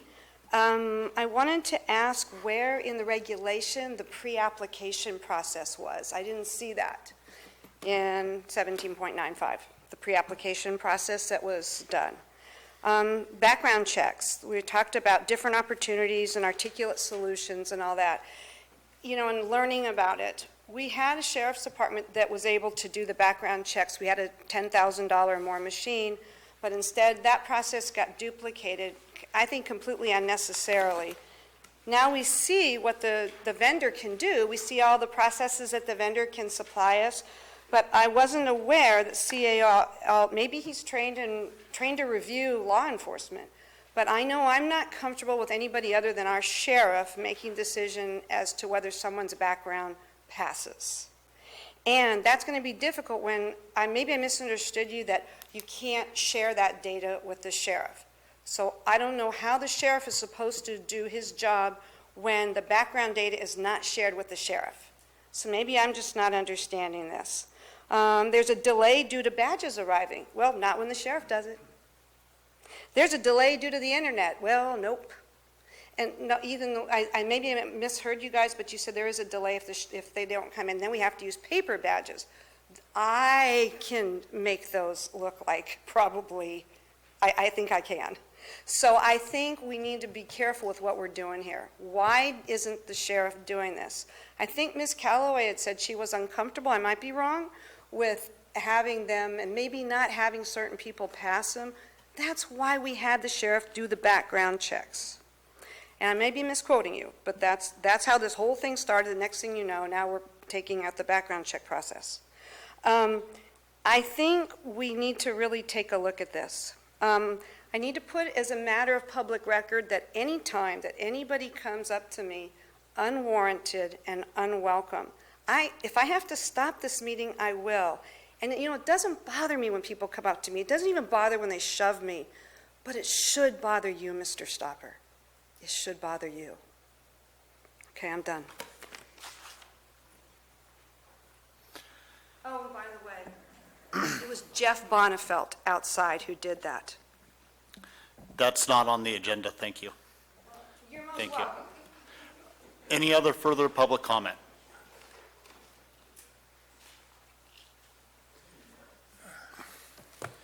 Al Segala, speaking for myself, and I have some experience, maybe one of the few people in this room that has experience in meeting some of the Canada's people that come to buy property, because I must have met over 100, maybe double that, and have a pretty good idea where they're coming from and also about their character. So I don't have the fear that some people have of these people being evil or from the devil or anything else. They're people, and there's some bad ones, but overall they're pretty normal business people from what I could see. We learned when in alcohol prohibition that the ban on alcohol actually created a black market. A black market can only be created by government. You have to ban something before people will go outside and buy and sell whatever they want to buy and sell. Such is true with cannabis. The more that you regulate or restrict the supply or ban, the more black market you have. And then it's the question, just how violent do you get? Just how do you break into people's homes in the middle of the night? Do you raid them? Do we have an effort to assassinate our public officials or intimidate them or threaten their families like they do in Mexico because of the drug wars, which are caused by a ban? So one of the things that we could do on the positive side is to learn a lesson from what we're doing, get feedback from the industry. There should be some sort of committee with the industry to see what's happening, what's working, what's not. The pine tree thing was a good idea. Our ultimate purpose is normalization of the industry and protection of the public. The only reason for any regulation is for public safety. It's not to restrict bad people. On fees and taxes, the more we tax, we have to look at the economic effects of that. Do we know what the price of their product is going for now? It used to be $1,000 a pound. Is it $500? If it gets low enough, guess what? We just create a black market for no other reason than the amount of money we're extracting from those people. And here again, we got to turn to the sheriff for a solution. Thank you. Further public comment? Sir, to remind you, respect in the room and keep it to the agenda, please. With all due respect to you, let her say a couple things. I'd appreciate a chance to say something regarding what happened. I appreciate it. Sir, I would appreciate if you kept it to the agenda. If you have something to say to it. Okay, well, you did let her say some things. I would like to just say publicly that I never threatened her, I never touched her, wasn't even within 10 feet of her. That's all I got to say. It was no threat, no nothing. Okay, so anyway, that's said. So I've been helping people with remediation, and I noticed there's been a couple different issues that have come up. One of them being that people were in the program, and they were renting from somebody, and now they're no longer renting from that person, and they're having a problem accessing the property. And I think maybe the solution could be that when people were in the program and they opted out, there was you had to withdraw from the water board. And when, in doing so, you provided pictures and whatnot of your remediation, maybe straw wattle to prevent erosion and whatnot. And if people can't access these properties to show you guys current pictures and whatnot, then maybe you could expedite, the process by just allowing them to use those old pictures that they sent to the water board, as long as they still have them. And that will probably save you guys some time and kind of satisfy that issue there, Other than that, I think people are trying to get the stuff done by February 9th, which I think is a little challenging as well. Has that time been extended, or is that still the date? That's what it says in the ordinance. Okay, and so also with regard to that, do you, people that are... Can you pause it real quick? Ethan, can we wait till then for answers and everything? This isn't a discussion. Please state your questions, and then at the end, we will go through the certain questions and respond accordingly. Okay. Well, I guess that's it. It's all good. Thank you.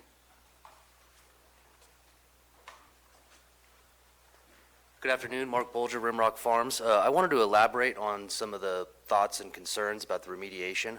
The notice of termination through the Central Valley Regional Water Quality Control Board that Mr. Bonnefeld just mentioned is one aspect I'd look at. Also, on many of these sites where the remediation occurred, the building department has already gone out to inspect to see that hoop houses have been dismantled and taken down.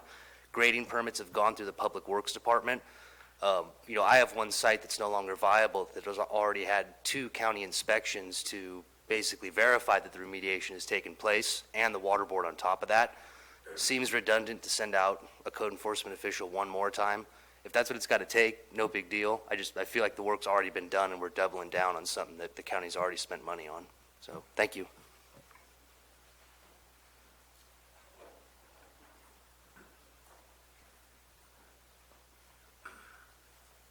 Rapana Randall Smith. I like to take advantage of the opportunity to agree with the opposition. I think what the comments by Mr. McManus were right on target regarding the funding, although I think he laid the blame at the feet of the wrong supervisors. And so I'd like to ask Gary specifically, because I know Mr. Mills will never agree. I think rather than sticking it to the taxpayer right now, the money is there for this program from the registrants, and I would like you to consider maybe bringing that back so we can get a 4-to-1 vote. So we don't put it on the taxpayer's burden, we put the burden on the people who are registering and paying the money for the program. It's great to agree on something for once. Thank you.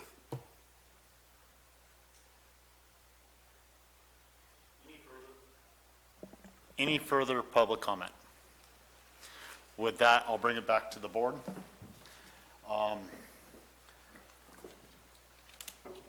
You took note, Ethan, Mr. Alt? Yeah. Can you go through these? I'm going to check off some of the ones I felt were important. I think Ms. Callaway has some written down here. Sure. And then we'll come back around after you address the ones that you took note of that you felt were pertinent to answer. Yeah. I guess we could go backwards because those are the ones that are fresher on my mind, and I also didn't write them down, the more recent ones.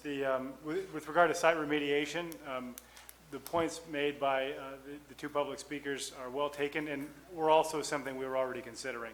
There's numerous instances where a former cultivation site is no longer in the possession in the applicant, and we're sort of in a position like we were in many instances under the UO, where we're trying to figure out what the conditions were at a prior time. You know, in the UO, we had to look back at what was going on in May 10th. And at some point in the future, we may be ending up looking back at what the conditions were prior to February 9th.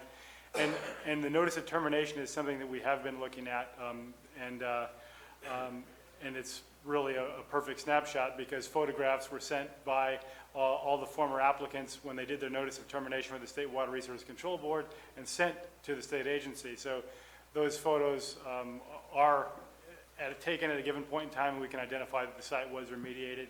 And the second speaker talked about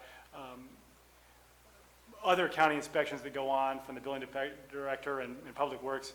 And in those situations, we will be able to tell without doing a subsequent inspection that the site was remediated. We have, in Tracker, we have parcel files that tell us pretty much everything that's gone on a site. Whether there's been code violations, whether there was an inspection during the UO, and so forth on down the line. And in many cases, if a property owner is not the cultivator and they just really don't want the county to come back on their property to investigate a former cultivation site, then we can't really do much about that, and we have to call it good. So we won't be doing inspections on every single site as they to prove remediation, where we have other ways of demonstrating that remediation has occurred, or where the current property owner won't let us.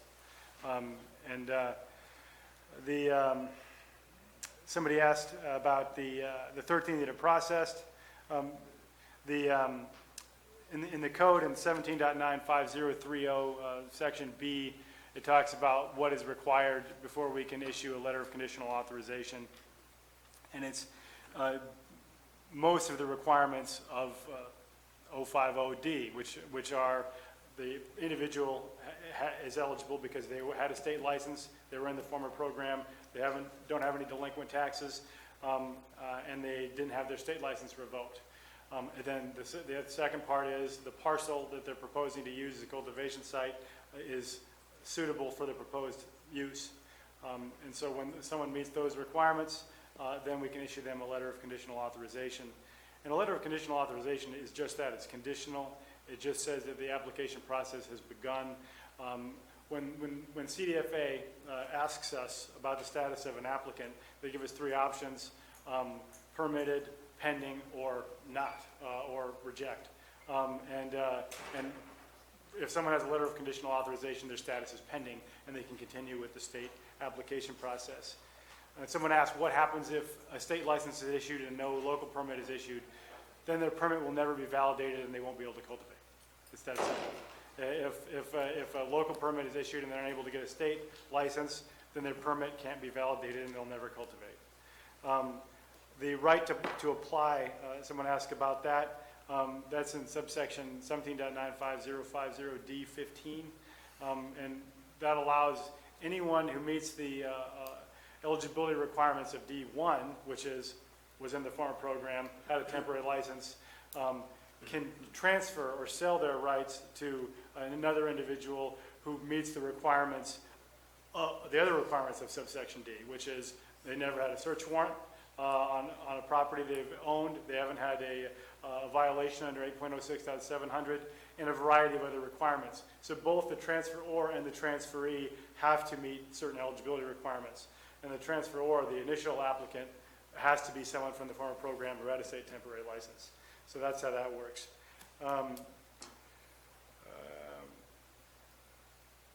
The pre-application process, someone asked about where is the statutory authority for that, and that's in 17.95060 subdivision B, where it talks about the county's designated department shall promulgate criteria for the issuance of a permit, including but not limited to, and then it goes on to list a bunch of things. we decided, with the authority that's granted in that subdivision, to divide the process into a two-stage process, because we didn't want to accept 12 grand from somebody who was going to be denied 10 minutes later when we found out that they're ineligible under D1, or that their parcel was going to be ineligible, because then we have to go through.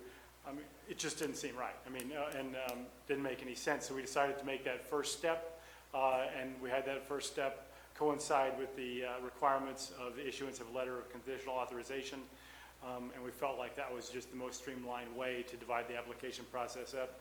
And I don't see how that is clearly within the authority granted in the ordinance to the department that handles the program. And those are all the ones I wrote down, and if anybody has any additional ones that I didn't write down, I'd be happy to address them.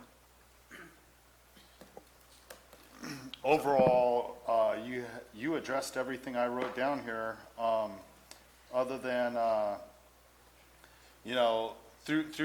there was one point made when it came to, someone alluded to that no one was allowed while going through the permit process to do any grading or drawing water from a well, and the case on that is? You can, if you can get a grading permit to conduct legal grading for any purpose that you want. I mean, if you want to flatten some area of your property for fun, as long as you go get a grading permit and have an engineered grading plan and do erosion control mitigation and have an engineered set of plans, you can do that. And we don't inquire as to what the purpose for that activity is. Same with a building permit. If someone wants to build a large commercial building, we don't ask whether it's going to be for processing or if it's going to be for a roller skate rink. It's as long as they go through the applicable ministerial permit processes, they're more than welcome to do that. Was there anything I missed there, Ms. Callaway? Any other supervisors have anything?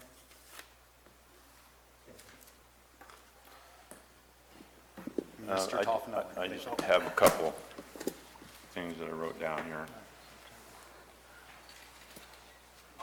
As far as not being able to share information with the sheriff's office, you can give the names of those applicants to him, and he can run his own background check on them, if he so chooses to do so. I mean, that's an option instead of trading information across. Yeah, so I'm being very specific that we cannot take the returns from the State Department of Justice and share those with the sheriff's office in the same way he cannot share them with us. That's correct, but you can share the names of the applicants that he can run his own check if he wishes. He can do whatever he wants with So that he still will have information. he will still have the ability to do a background check on it. I'd like to add to that, if you don't mind, Supervisor. There's some provisions of the code that require us to share information with the sheriff. I remember. And that has to do with the self-distribution permits, et cetera. And I fully remember those conversations, and I remember the conversation that the sheriff had and what you were going over today about not sharing information. So But that's again, part of why we went with the QR code on the card that PASS produces. We don't have the capability to do that. Neither was Rick going to, and the $10,000 machine that he was going to buy was going to produce these. And these can be faked. What the sheriff's office can do, if they choose, with the QR code, run the QR code, validate that the picture and the name on the front, and then they can run whatever they want through the law enforcement system, all they want. I was just pointing that out. No, it's a good point. I appreciate you did. The other question I had to do with access problems that was pointed out if they were renting property from somebody and that owner says no. Google Earth, you can go back in time and see a period of time. It's not completely updated currently, but I believe now that we're in 2020, you should be able to get to 2019 on Google Earth. So at some point, you can at least go back and look at the property via the map that was filed under the urgency ordinance as to where the grow was and see if the remediation shows up on Google Earth. It won't be current, again, if they didn't do anything to it. But at least 2019, it should start appearing on Google Earth because we're now into 2020. So that's another possibility to look for remediation. Certainly, we can look at that. The building department has overtaken that part of it, and they've developed their own criteria, and co-compliance has all sorts of investigatory tools, including Google Earth, and also the flyover photos that the county is. Flyover photos, Yeah. great. Okay, that's about all I had. Supervisor Mills. Yes, so I go back to that question of how are we going to be able to ensure remediation with limited or no access? It continues with this discussion that we have to, it has to be a hard and fast rule that we have those properties in some form remediated. You know, we're not talking about the illegal ones because the majority of them aren't, but it's still a piece of the puzzle that needs to be enforced to a great degree. How we get that enforced, but to say we won't do inspections or we won't require remediation on every site is contrary to what 1795 had stated. So I don't want us to run down that road. You said that the permit fee would be paid and let's say subsequently not issued because of whatever reason. We have to be sure that we do get adequate cost recovery for that. We need to know how much is each portion of the process in terms of cost so we can find that out and everybody knows so that when they take that risk, they're hoping to get by and they don't make it, they know what that cost is going to be. And it should not be like we ended up with a non-refundable. It should be a non-refundable. If we've expended the time and the effort to go to this point in the process, we should be able to recover the cost to get to that point and not back away from it. I know we're talking about transfers now. Under the UO, did we actually end up transferring any of those original permits to different people? You know, I don't recall if there was even a way to do that. I don't believe there was. I think they were non-transferable. They were non-transferable Yeah, at that time. I think it expressly said that on the. Okay, then you and I need to talk offline. Okay. Okay, because I've got one that I think has a problem. Supervisor Toffenelli, I apologize. Yeah. What? We've done that road before, I think. It's a valid thing, throws them off. Okay. Go ahead. No, you had something on your mind. Were you finished? Finish right now. Go ahead. I just had a question, and I had it written down. I just remember I'd written it down. If I walked into your office today and filled out an application for a permit, and going through the whole process, CB and permit, do you have any idea how long it would take from today until I ended up walking out of your office with a permit?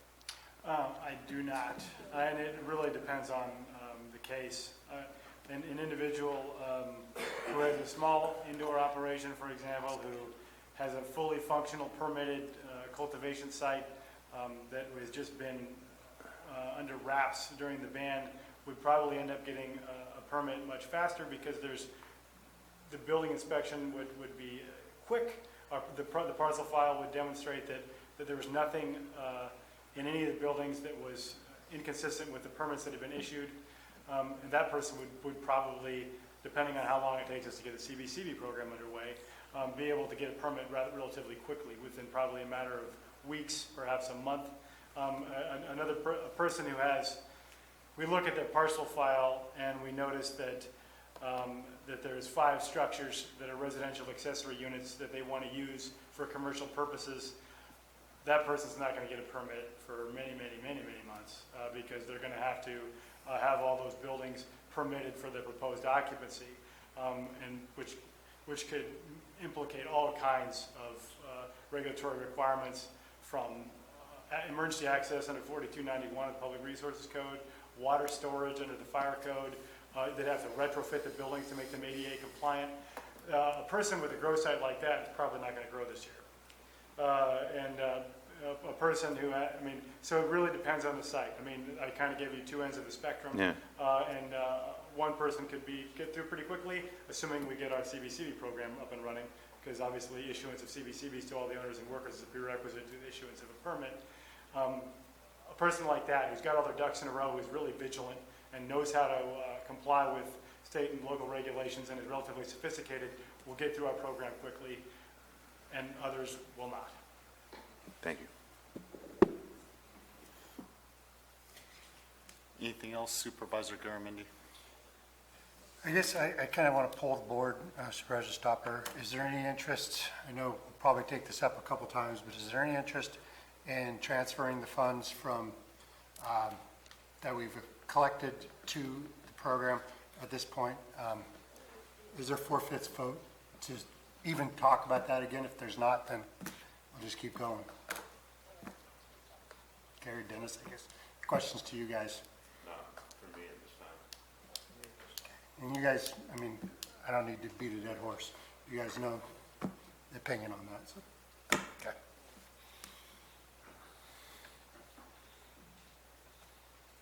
That's all I got. Supervisor Callaway, did you have anything? Or are you good? At this time, so Supervisor Callaway is good? Okay. I didn't hear her, so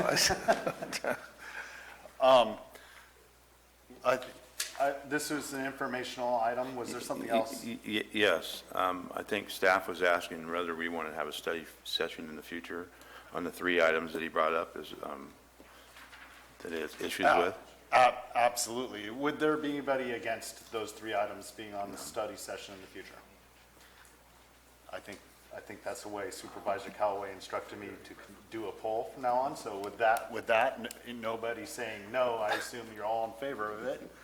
So we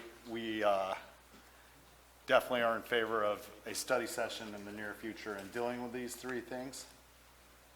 And if any issues, if any other issues come up throughout the process as we work forward, I think it would be a good time to present those along with the 3 issues. With that, we can move on from that, and we are on, apologize, Supervisor's announcements.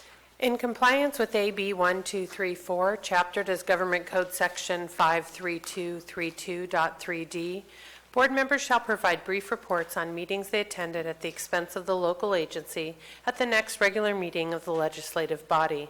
This report is required to include meetings attended for which there has been expense reimbursement, but may also, at the board member's discretion, include any other meetings attended by the supervisor on behalf of the county. Supervisor Garamendi, we'll start on your end. I have nothing to report. I'll report that I went to the Fish and Game Commission meeting this last Wednesday. Marita Callaway also was there with representatives of Patrick for the building and went over some good things they've done up in Murphy's Creek on work that the county property owns and progress. We will be having a kids fishing game in the future. It's a great day to see all the kids out in Murphy's Creek. We stock it really well, so you could go fishing there the day after. But it's a really good time to see all the youngsters doing all that. Usually we have that at the beginning of May, I believe. Yes. And I'll be cooking, once again, I'll be volunteering to cook hot dogs and sodas. So if you guys, well, no fish at that time. I can't serve the fish if I cook it there. I just asked you. All right. And also, I attended yesterday was Monday, the Mother Job Training Committee meeting. Nothing substantial report, just getting everything in order for this next year.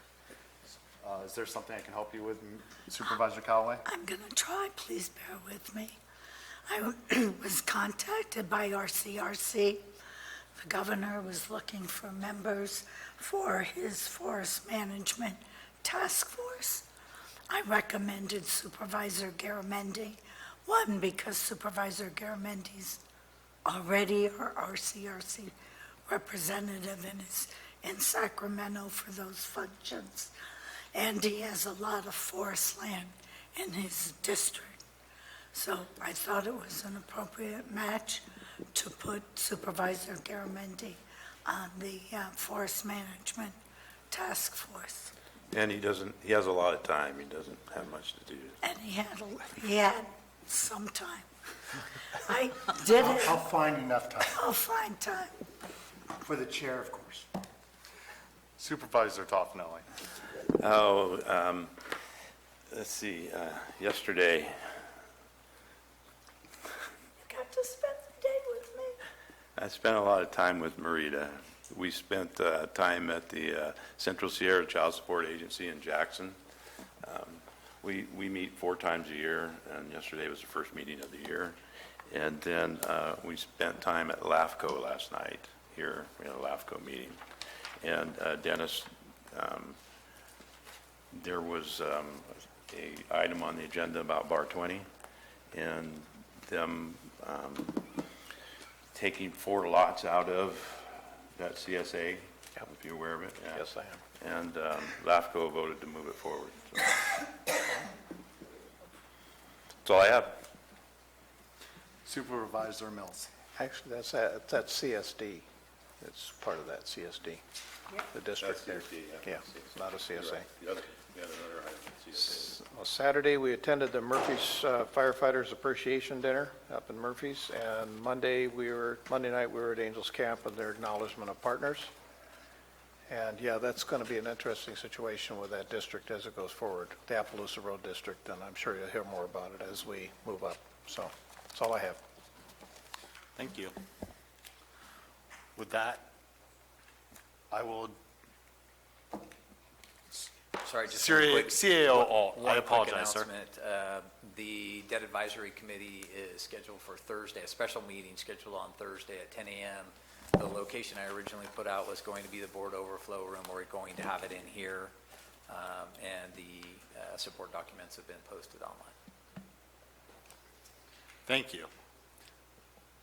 Any reports from council or the clerk? With that, I'll adjourn the meeting.